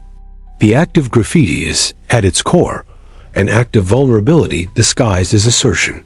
But what of the women? Their voices are not as easy to find in these carvings. Their words, if any remain, are filtered through the lens of those who named them, reduced objects of performance or praise. And yet, there is a presence in the silences between, in the repetition of certain names, in the way some entries call out to the same woman again and again, as though she left an impression beyond the act itself. Mirtis, Sabina, Fortunata, names not confirmed but inscribed, often with crude affection. Did they feel pride in being remembered? Did they sigh in exhaustion? Did they ever carve a message of their own after the last man left? Perhaps one of them, in a rare moment of solitude, leaned close to the plaster and left behind a word. Not her name, but something secret, known only to herself. Perhaps she scratched a symbol from her homeland, or a line of verse she once heard sung. Perhaps she traced her own outline with a fingertip, knowing it would not last. These are questions the ruins do not answer, but the very asking of them brings her closer. The graffiti also tells us about the clients, not noble senators, but ordinary men. Bakers, sailors, slaves, freedmen, travelers. Some were gentle, others cruel. Some came once, others returned. They paid small sums, and in exchange, they received not just pleasure, but the illusion of intimacy. In their graffiti, we see them trying to hold on to that illusion, claiming, naming, boasting. But their need to write, again and again, suggests something more fragile beneath the surface. A need to be acknowledged, even in a place designed for anonymity. And it is here, in this uneasy space between visibility and invisibility, that the Lupanar breathes. It is not simply a site of exploitation. It is also a site of presence. The bodies that move through here, women and men, are gone. But their echoes remain, not in grandeur, but in the casual scratches of a nail or a piece of charcoal. They remain in the corners of rooms where laughter once rose, or weeping fell softly into straw. They remain in the chipped edge of a fresco where someone leaned too hard. In the smooth surface of a threshold stepped over 1,000 times. The Lupanar was not a secret place. It stood on a street frequented by merchants and travelers. It was part of the everyday. And yet, within its walls, lives were shaped and worn down and reshaped again. For the women who worked here, it was a cage, but also a stage, a shelter, a routine. They learned its corners. They knew which beds creaked and which curtains didn't hang straight. They memorized the faces of repeat clients and the sounds that meant danger. They knew the rhythm of footsteps in the hall and the scrape of coins on stone. At night, when the last visitor left and the lamps burned low, the rooms must have felt different. The bravado would fade, the painted scenes dim into shadow. And perhaps, for a brief hour, the women sat in silence. Not restful, perhaps, but quiet. The kind of quiet that holds everything unspoken. The kind of quiet where you can hear your own breath again, and remember that you are not a name on a wall, not a line in someone else's story, but a body still capable of thought. And now, centuries later, we walk through their world. We move slowly, reading the words left behind, peering at the frescoes, lowering our voices as though the past can hear us. And maybe it can. Maybe the walls still remember the laughter, the pain, the hum of living that once filled them.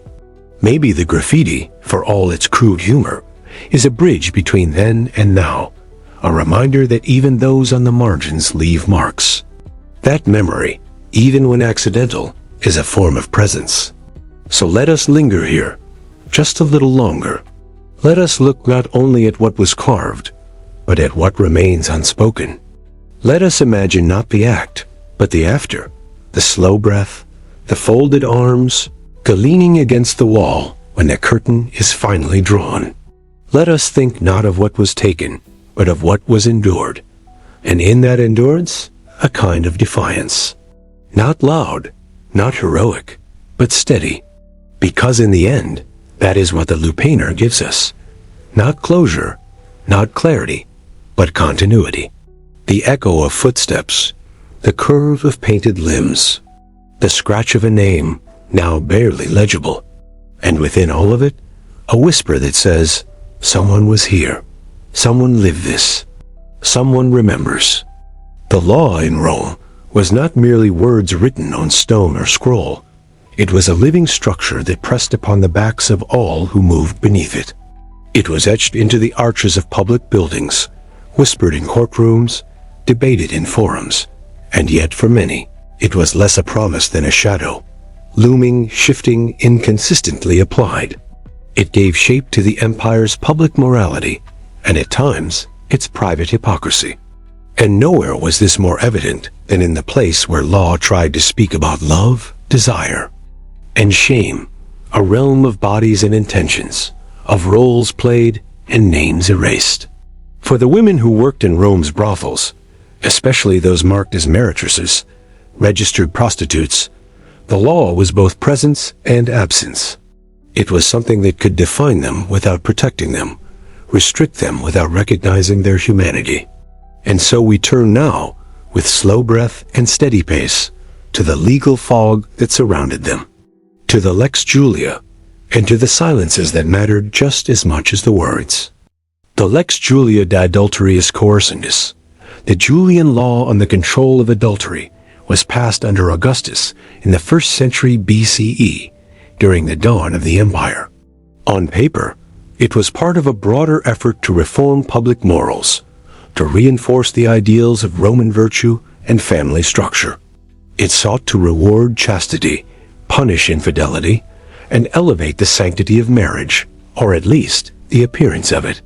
It forbade married women from engaging in extramarital affairs, and gave husbands and fathers disturbing latitude in punishing female relatives accused of moral transgressions. It mandated exile, stripped inheritance rights, and created legal consequences for relationships once left to the discretion of private households. And yet, beneath its veneer of moral clarity, it carved out curious exceptions, spaces where certain bodies, by virtue of their profession or status, were simply excluded from protection or condemned to permanent exposure. Women labeled as meretresses were registered with the aediles, city officials who kept public records and enforced civic order. This registration was not optional. Though not always strictly enforced, the expectation was clear. A woman known to engage in sex work, especially for public payment, was to declare herself as such and be listed accordingly. Once registered, she was no longer subject to the protections afforded to Roman matrona, the wives of citizens. She could not legally marry a Roman senator. She could not bring charges of rape under the same conditions as others. Her testimony in court was considered inherently suspect. Her word weighed as less than that of respectable women. She was marked, not visibly perhaps, but in the eyes of the law, she became something apart, not criminal, but peripheral. Useful, tolerated, but fundamentally outside the circle of civic dignity. And yet, for all its structure, the law was riddled with contradictions. While it claimed to uphold public virtue, it created pathways for those in power to exploit the vulnerable without consequence. A Roman man could sleep with a registered prostitute and not be considered adulterous. His virtue remained intact. But the woman, even if coerced, even if enslaved, was simply counted as part of the machinery, her participation presumed, her will irrelevant. She was excluded from the very laws that policed the behavior of others. She could be touched, but not defended, desired, but not believed. And in this legal limbo, she lived neither fully criminal nor fully protected, existing in the margins with every breath she took. The Lex Julia did not concern itself with the reasons a woman might enter sex work. It asked no questions about poverty, about displacement, about abandonment or enslavement. It saw only the label, and the label was enough. To be called meretrix was to be placed within a system that viewed you not as an individual, but as a category. And categories, once made, are difficult to escape. Even if a woman left the profession, even if she married or bore children or found other work, the shadow of the registry followed her. She was no longer suitable for certain social roles. She could not become a matron. She could not restore what had been taken. But it is here, in this dense fog of legality and moralism, that we begin to see not only oppression, but resistance. Not loud, dramatic defiance. That was dangerous and often impossible, but subtle forms of navigation. Some women never registered, slipping between definitions, presenting themselves as entertainers or companions or freedwomen with private patrons. Others used the law's own loopholes to their advantage, aligning with powerful protectors, seeking patronage that offered unofficial shielding from harassment or legal threat. Still others leaned into the roles assigned them, using the expectation of transgression as a kind of armor, embracing what was already assumed and turning it, at times, into leverage. It is easy to read the Lex Julia as a rigid instrument, and in many ways it was.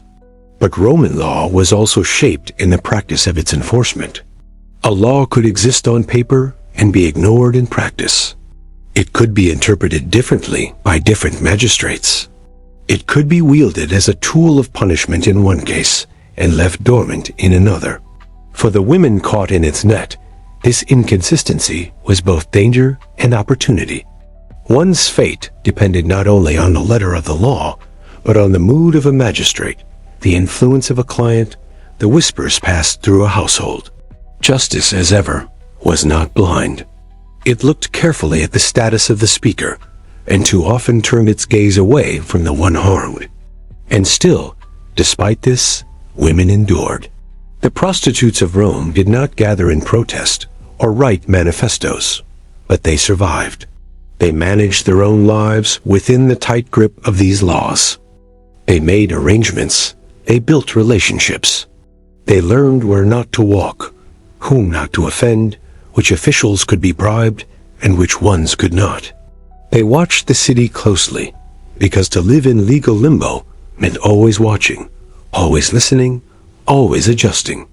It meant understanding that your name, once entered into a list, might never fully come out, but that you could still shape your days within the constraints laid before you.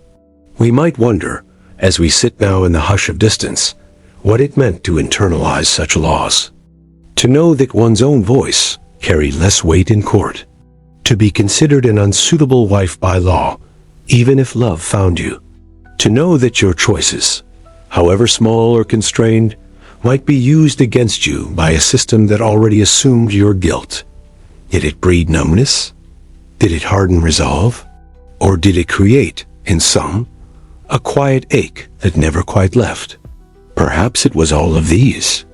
Perhaps it changed from day to day, from season to season. But in the shadows of the law, in its omissions and assumptions, we see the shape of a life carved not by freedom, but by negotiation. And in that negotiation, a kind of intelligence, the intelligence of survival, of adaptation, of knowing how to move through a city that watched, but did not always see. And now, 2,000 years later, the Lex Julia rests in legal histories, studied by scholars, cited in texts. Its language remains intact, its intentions debated. But the lives it shaped, those are not written in full. They are glimpsed only in fragments, in graffiti, in burial stones, in satirical poems, in dusty records left behind by magistrates long since buried. The women it named did not get to write their own laws, but they lived within them with all the grace and exhaustion that living under scrutiny demands. So as the night deepens and your thoughts drift across the slow-moving current of time, let the murmurs of these forgotten statutes settle into quiet. Let the voices who were not heard in courtrooms be heard now, if only in the stillness behind your closed eyes. Let us remember not just what the law said, but what it refused to say. Let us remember who had to speak anyway. There is a particular stillness in the early morning before a mirror, not the polished kind we know today, but a sheet of polished bronze, slightly clouded, slightly warped, reflecting not perfection, but presence. In its surface, a woman sees not only her face, but the impression of who she must become. The light is pale, the oil lamp still flickering from the night before, and the air carries the scent of ash and rosewater. Her hand moves slowly, deliberately, across a shallow dish of pigment. The powder is a pale red, made from crushed roots and chalk, mixed with oil to give it weight. She touches it gently to her lips. The effect is not transformation, not yet. It is preparation. A soft layering of mask over memory, of performance over reality. And so begins the quiet ritual of becoming visible in ancient Rome. To dress, for a Roman prostitute, was never a private act. Even in solitude, the process was shaped by the knowledge that her appearance would be scrutinized, judged, priced. Every gesture, the pinning of hair, the selection of scent, the draping of cloth, was done with an awareness of the gaze that would soon follow. And yet, within these gestures, there was also agency. There was choice, however limited. The creation of an image was not only for others. It was, in part, for herself, a way to step into the persona required of her, to build a soft armor of color and cloth, scent and silhouette. The garments she wore were not those of the Roman matron. A matrona, cloaked in respectability, wore the stola, a long-sleeved dress that whispered of duty and dignity, always paired with a veil in public, her hair arranged modestly to reflect her virtue. But the woman of the Lupanar, or the street, or the shadowed tavern corner, wore something different, simpler, looser, and yet, in its way, more exacting. Her tunic might be dyed in brighter hues, her hair styled with flourishes meant to attract. And while this did not mean opulence, few owned anything truly fine, it did mean attention. The outfit had to suggest invitation without surrender, boldness without desperation. It had to walk a careful line between visibility and vulnerability. Color mattered.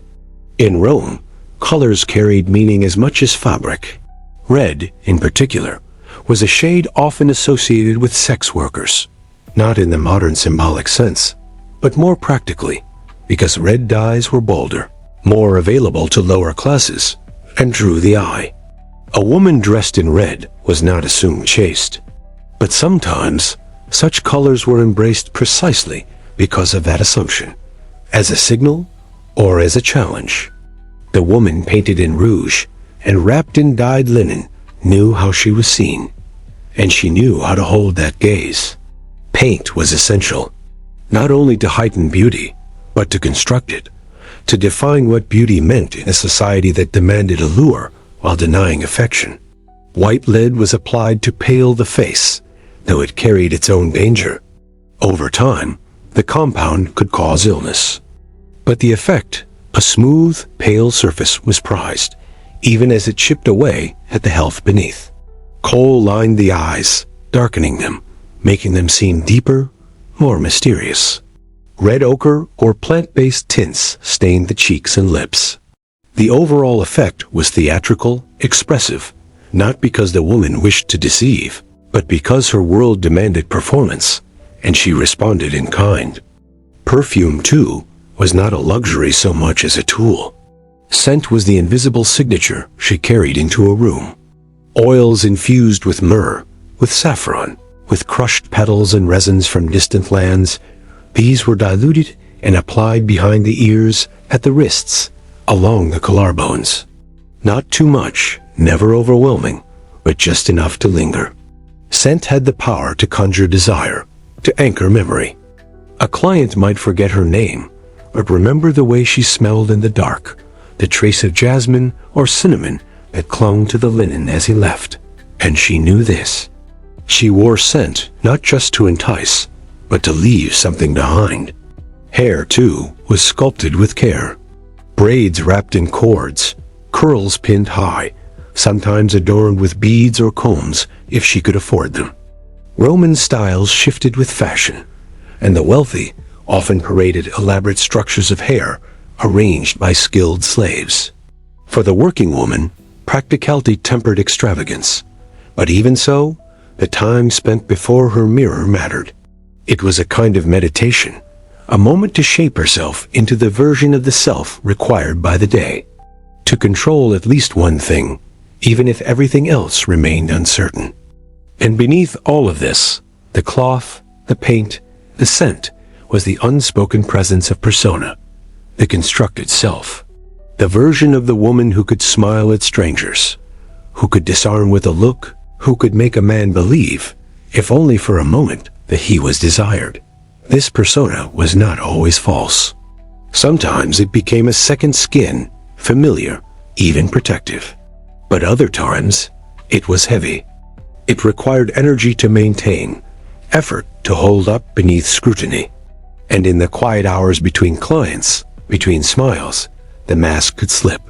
Not completely, but enough for the real face, tired, uncertain, enduring, to emerge in the reflection. The women knew each other's masks. They recognized the signs of strain beneath painted eyes. They helped fix each other's hair, adjusted shawls, shared pigment or oil when one had run low. They understood that to be seen was both dangerous and necessary.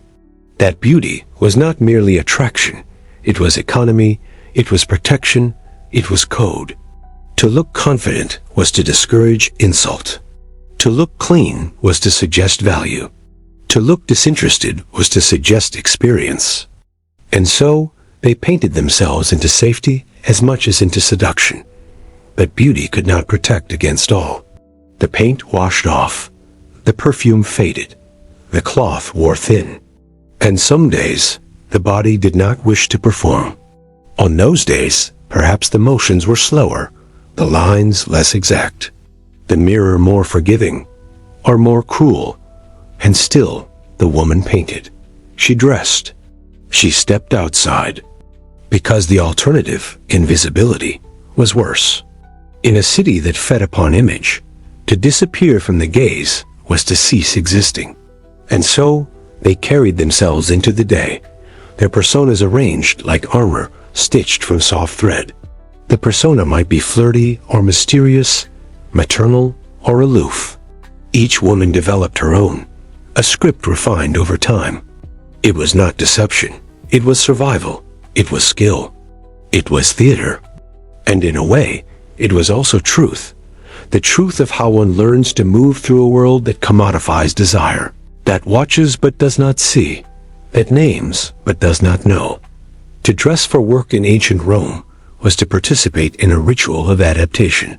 To meet the demands of eyes that hungered but did not honor. To create something visible in a space that tried to erase. And through this ritual, a woman built not only a look, but a language, one composed of color and scent, posture and gesture, silence and glance. A language not taught in schools, but passed hand to hand, mirror to mirror. Now, as we rest in the stillness of hindsight, we might imagine her, seated before her bronze mirror, the day yet unopened. Her fingers smudge a little rouge onto her cheeks. She lifts her chin, fastens a pin in her hair. She blinks once slowly and breathes in the scent of the oil she wears, its sweetness mingling with the dust of the morning. In that breath, she steadies herself, not for battle, not for performance, but for being seen. And as she rises and walks out into the stone-bright day, she carries with her the quiet knowledge that the person the city sees is one she created, carefully, consciously, completely. And in that creation, there is power. There is a quiet that lingers in sacred spaces, not only because of reverence, but because of boundaries, seen and unseen, that hold breath in the air and mark certain bodies as belonging and others as not. In ancient Rome, the temple was not merely a place of worship, but a mirror held up to society itself, showing who was welcomed and who was excluded, who stood at the altar and who remained just beyond its steps. And for women of the night, for the meretresses in Scorta, the lupai who moved through Rome's underworld, the temple was a paradox, a place of proximity and distance, a place that gave them gods to whisper to, and yet marked their feet as unworthy of its floors. In the soft interplay between sacredness and shame, we find them, not entirely within the temple, but never fully outside it either, hovering on its margins like incense that drifts just beyond the flame. The Roman pantheon was vast, layered, and endlessly woven into daily life. The gods walked beside the people, in fountains, in trees, in hearth fires, and marketplaces. Each god had their domain, their rights, their rules. And each temple had its regulations, its expectations, both spoken and understood. The pudicitia, the ideal of feminine modesty and sexual purity, stood tall within this structure. Chastity was not only virtue but status, and religious rituals involving women, particularly those related to the state, to family lineage, and to ancestral tradition, required participants to be pure in both body and reputation. The Vestal Virgins, for instance, held a revered place in Roman religion, precisely because their bodies were untouched by any man. Their vows were enforced not just by belief but by law, and to break them was to risk burial alive, a punishment steeped in horror and symbolic isolation. In such a world, what space could possibly exist for a woman whose profession placed her outside that very purity? What altar would accept a prayer whispered from painted lips? And yet they prayed, not to the gods of law and lineage perhaps, but to those of love, of pleasure, of the body's mystery. Venus, above all, was theirs. Not the Venus of civic piety or distant mythology, but the more intimate, more tactile Venus, Venus voluptas, Venus physica, Venus libertina. She who stirred blood and bent hearts, who made coin pass from palm to palm, who knew the language of the gaze. Her temples may not have always stood in the forum center, but they stood, and women who walked the night often found their way there. They brought offerings, small things, modest things, a comb, a mirror, a ribbon once tied around the arm. They lit candles. They asked not for redemption, but for safety, for luck, for clients who were not cruel, for the strength to endure, and perhaps too for love, not the love of poets, but something quieter, the hope that someone somewhere might one day see them and not flinch. These moments of devotion were not celebrated. They were not written into the records of triumphs or civic festivals, but they existed in the shadowed niches of lesser shrines, in the tucked-away altars of the Subura, in the offerings left at crossroads, where the spirits of the dead were said to linger and listen. The prostitute in Rome did not claim the temple's center, but she moved around its edges with a kind of reverence born not from doctrine, but from need. She believed because belief gave shape to fear, because faith, even unwelcomed faith, was a form of anchoring in a world that demanded she remain unmoored. But the temple's rejection was not only symbolic, it could be literal. Women labeled in fames, a category that included actors, gladiators, and prostitutes, were often barred from participating in public religious rites. Their touch was considered polluting, their presence disruptive. They were deemed unfit to approach the divine on behalf of the collective. And yet the contradiction was clear. The city's men, including its priests and politicians, did not hesitate to visit the brothel or summon companionship into their villas. The same hands that passed coins in shadow offered incense in daylight. The same voices that called for virtue in law whispered names behind curtains. And so the line between sacred and scorned was never clean. It was drawn and redrawn with each passing day, each double standard upheld. This tension played out in festivals as well.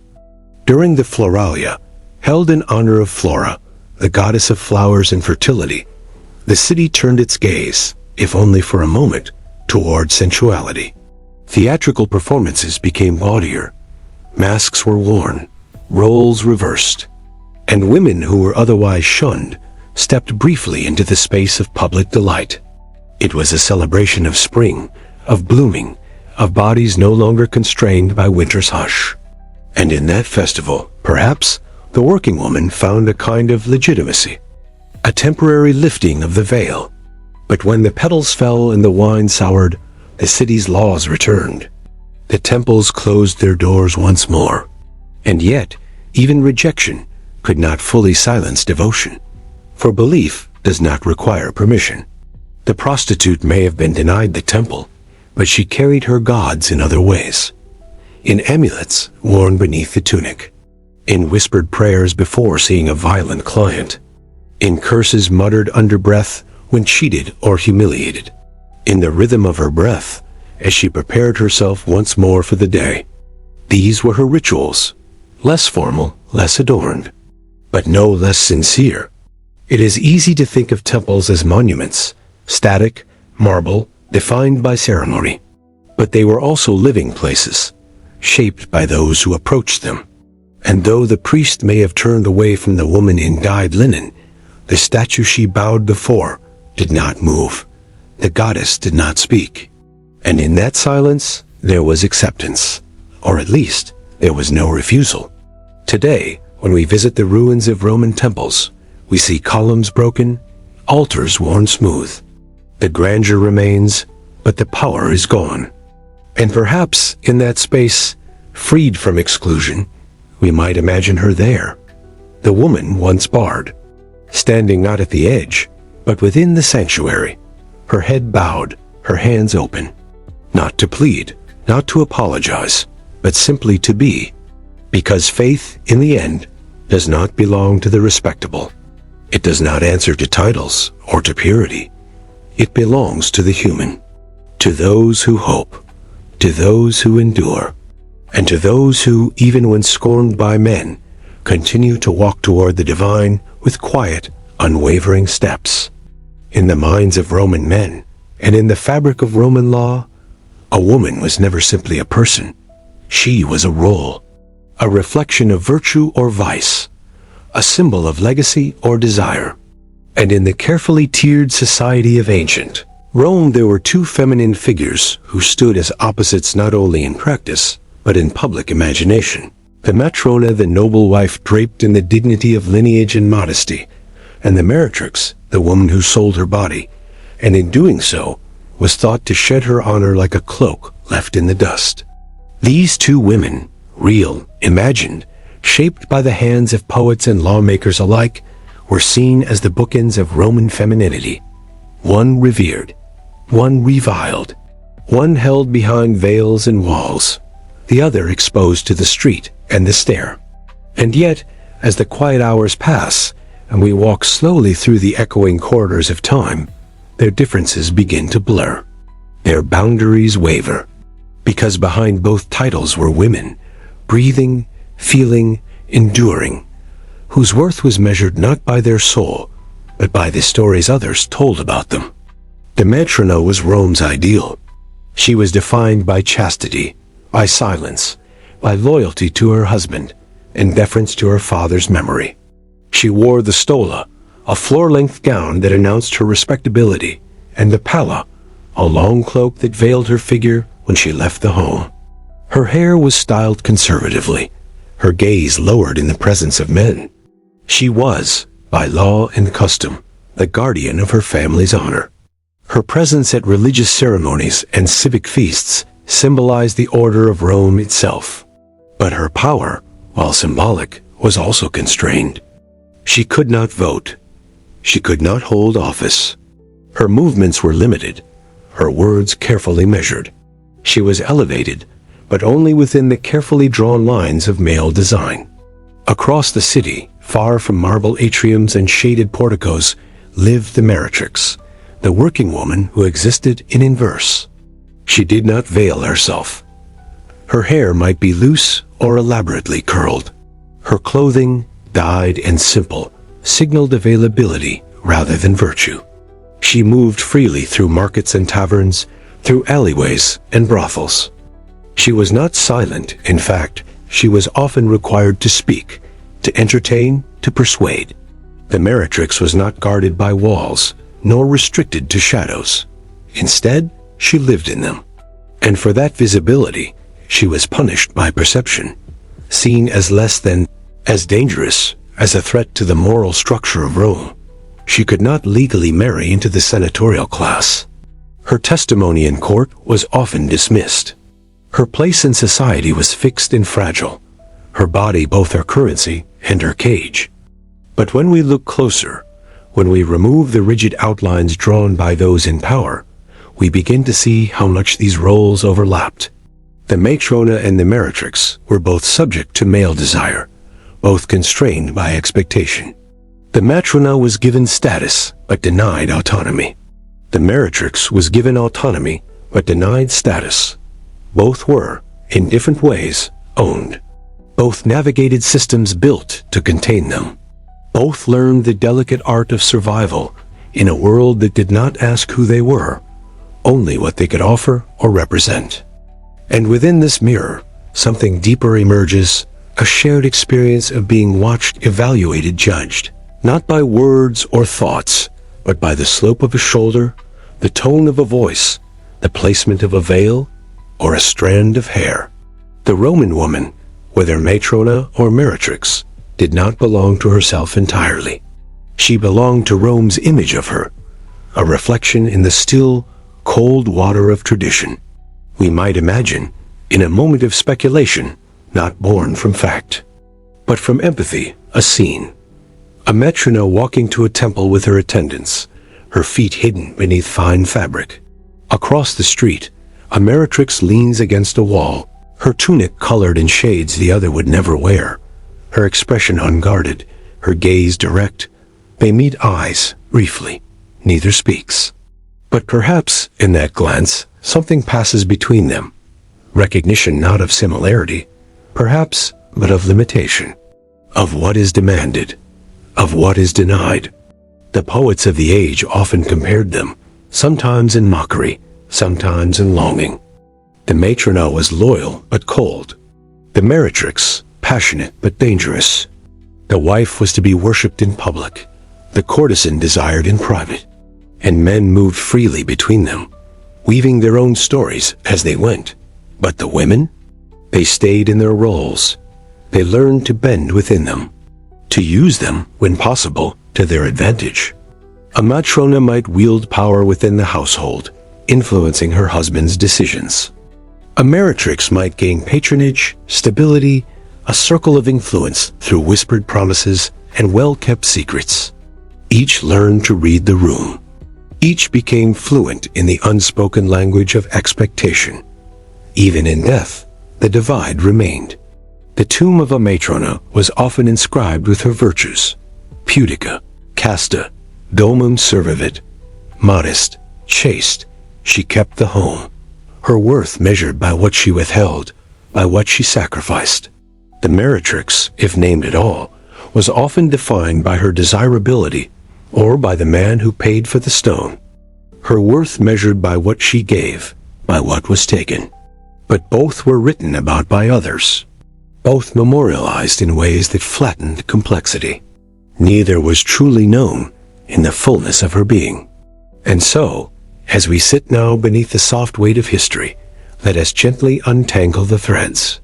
Let us listen for the voices beneath the roles. The matrona, perhaps, whispered prayers not for piety, but for peace. The meretrix, perhaps, longed not for wealth, but for warmth.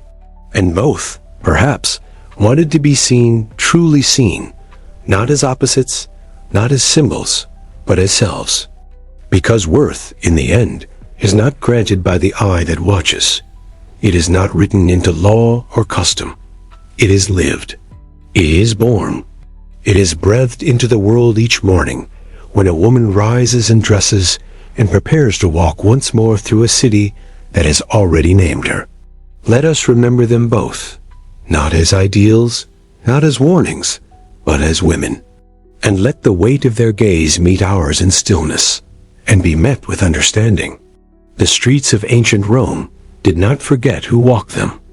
They remembered the rhythm of sandals, the sway of cloaks, the hush of footsteps made in haste, and the measured echoes of pride. They held the shape of power and the residue of anonymity, and as the sun moved across tiled roofs and dust settled into cracks, they bore silent witness to contradictions that passed each other like ships at dusk, close enough to feel the presence, distant enough to pretend not to see. In this world of spectacle and structure, the man in the toga and the woman in the shadow occupied the same space, yet moved by different laws, his written in marble, hers in whisper, his world declared in public, hers surviving in private. But when the veil of night softened the outlines of respectability, their paths met. And in that meeting, a quiet web of hypocrisy was spun, silken and sure, spanning from alley to Senate floor.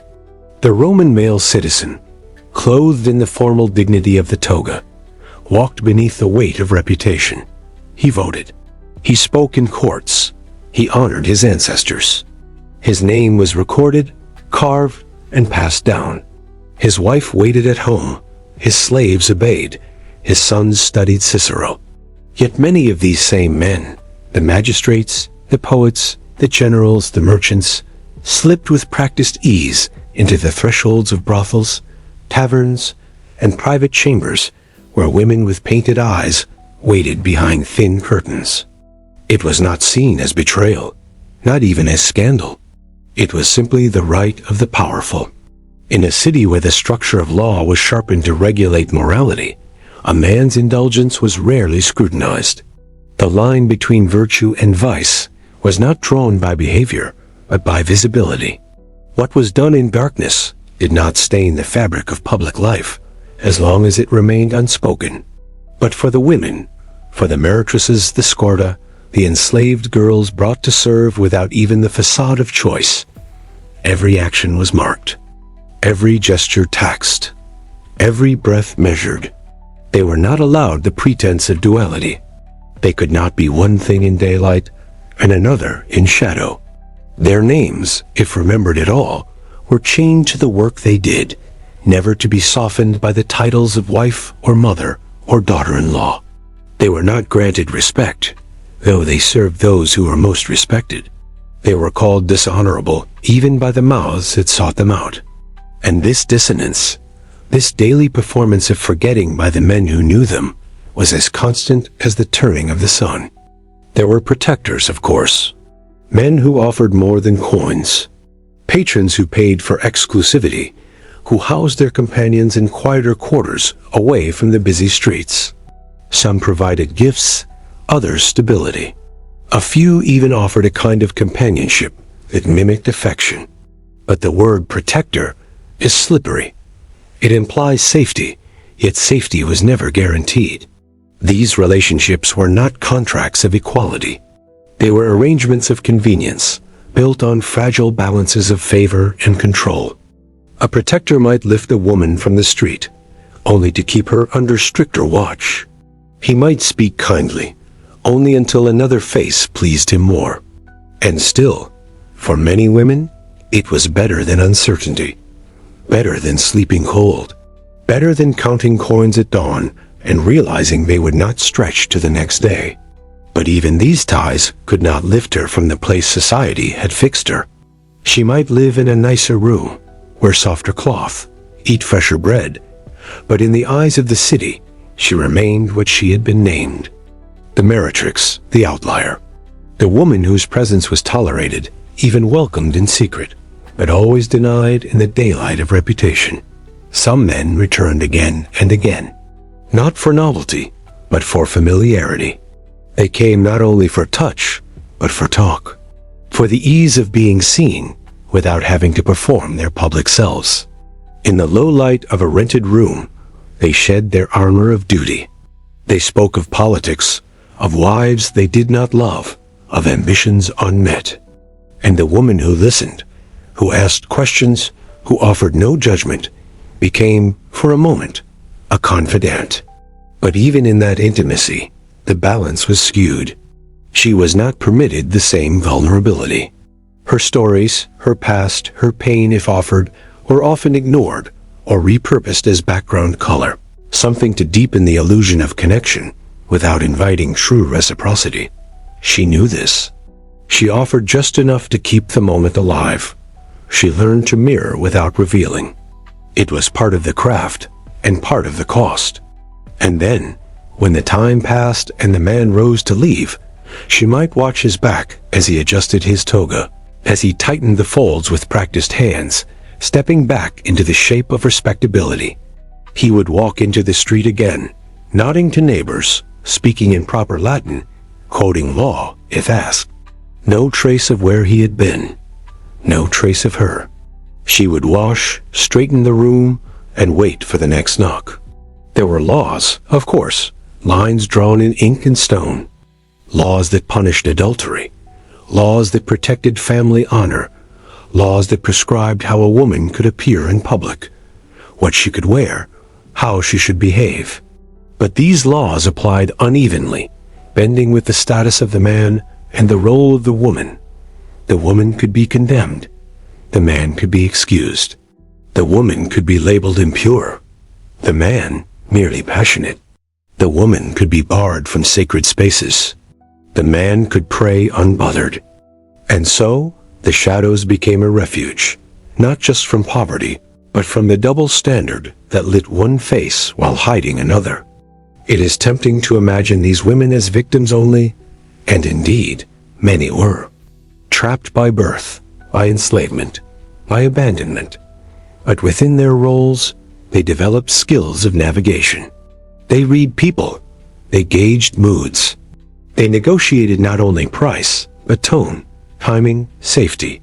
Some became influential in their own circles. Some amassed wealth. Some held knowledge that passed through the elite like smoke, never acknowledged, always inhaled. They were called immoral, and yet their presence upheld the very system that labeled them so. Their labor, emotional, physical, social, sustained the illusion of Roman virtue. They absorbed the chaos so others could appear composed, and the city knew it. Even as it judged, it relied. Even as it scorned, it returned. The hypocrisy was not hidden. It was baked into the stone, carved into the walls, murmured in the prayers of men who paid for absolution after nights spent in arms they denied knowing. And the women, they did not always resent it. Some did. Others simply accepted the terms. Others learned to wield them. But none were fooled. They saw the man in the toga for what he was. Not a god, not a monster, but a human. Hungry, insecure, complicated. They offered what he needed. And when he left, they returned to their stillness. There is no statue for them in the Roman Forum. No commemoration beside the Senate steps. But the hypocrisy they bore, and the lives they led within its hollow architecture, deserve remembering. Because in those rooms, in those corridors, in those small exchanges never written down, they held up a mirror to Rome. And Rome, despite all its marble, did not always like what it saw. Let us remember them now, the women in shadows, the men who came cloaked in dignity and left with their secrets tucked under their arms. Let us hold space for the truths that were not written into law, but lived every day. Let us soften the lines between protector and client, between privilege and pretense.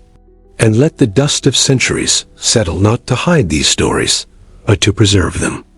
Because in the silence after the footsteps fade, when the room is quiet again, we can still feel the trace of what passed between them, the weight of seeing and being seen, and the cost of forgetting.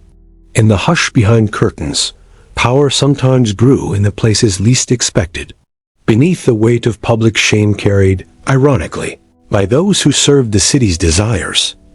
A few women carved out spaces of private influence, shaping decisions, alliances, and even history, though their names might never feature in the official record. These were not grand political figures, nor hailed mistresses like Cytheris, who rode beside triumvirs. These were quieter architects of change, women of the night who, in fleeting moments of vulnerability or need, came to hold threads that tied the powerful together, without ever stepping into visibility themselves. Their power was private and practice-worn. It emerged not from legal right, but from relationships built on intimacies men could not bear to expose. In the presence of a woman who understood politics, desire, or fear, men revealed more of themselves than they intended. Their ambitions, their anxieties, their secrets, if handled with care, became currency that could be exchanged, saved, or repaid. To be privy to a senator's whispered doubts, a banker's confessed debts, a general's fears before battle, this was influence, even if it remained unspoken and unseen. We glimpse this influence not through proclamations, but through suggestion.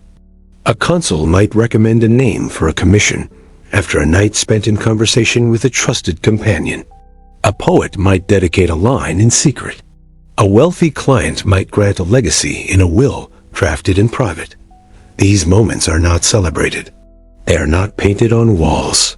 They are, instead, buried in marginalia, hidden in wills, suggested in satirical verses, and detected in subtle changes. Favor granted, leniency shown, alliances formed. One woman known only in fragmentary letters once taught her client a phrase in Greek that unlocked a secret negotiation with an Eastern ally. Another is thought to have saved a retiring general from scandal by safeguarding letters and replacing them with forgeries. These acts were not altruistic. They were transactional. But within those transactions lived consequences that reached beyond the curtained rooms.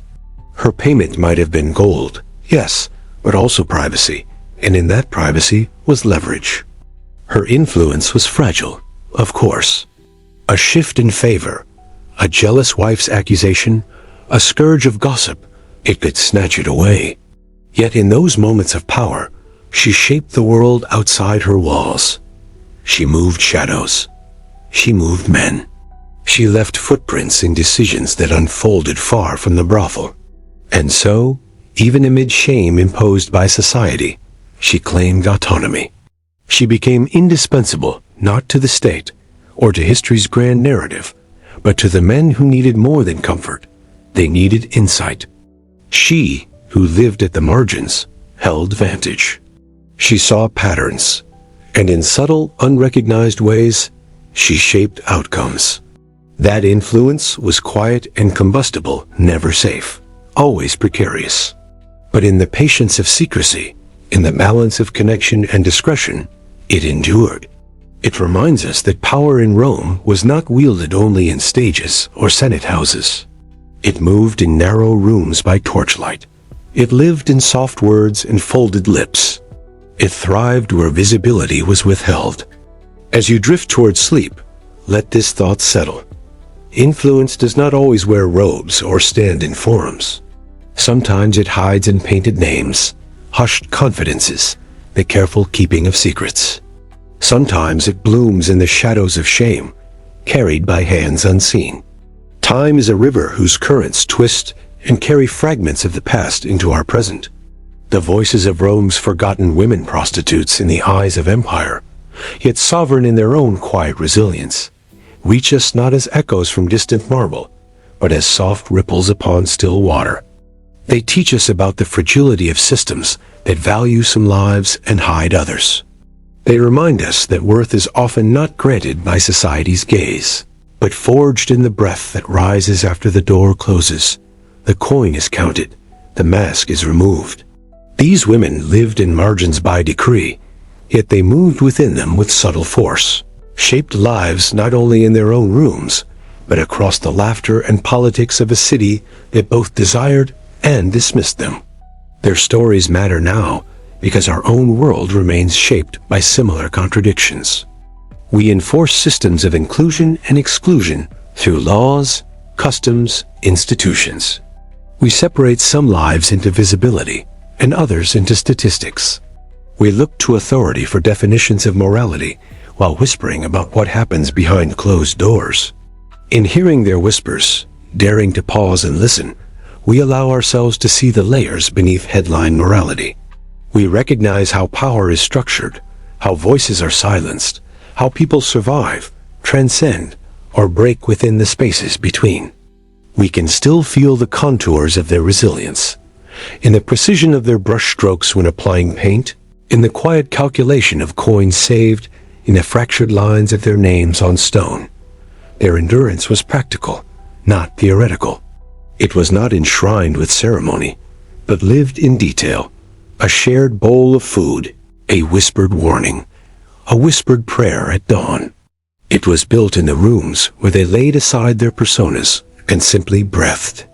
It lives in the moments of compassion offered between strangers, of confidences exchanged in crisis, of dignity claimed in small rituals that few knew about. Their power reminds us not to undervalue the force of influence that lives out of sight. Change can begin in minor acts: listening, remembering, validating experiences unsung by the public drama of our times. The prostitute who held a secret, who bore witness to vulnerability, who protected a name by preserving silence. She did not join battalions, but she saved something harder to hold: trust. She made room, for a moment, for truth beneath the facade of expectation. She reminds us that justice is more than law. It is compassion. It is discretion. It is empathy. In their anonymity lies a lesson about narrative, that not every life becomes a story in the grand chronicle, but every life shapes the stories we tell through the ways it resists erasure, insists on being acknowledged. When we speak their names, even the ones we only reconstruct from fragments, we disrupt the assumption that some lives are too small to matter. We confront the idea that legacy belongs only with titles and marble.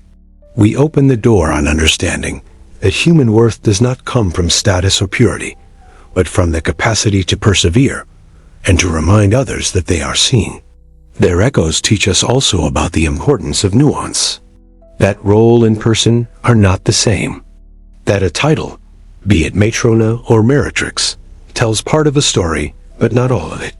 That beneath labels are bodies that walked, laughed, survived, and at times loved.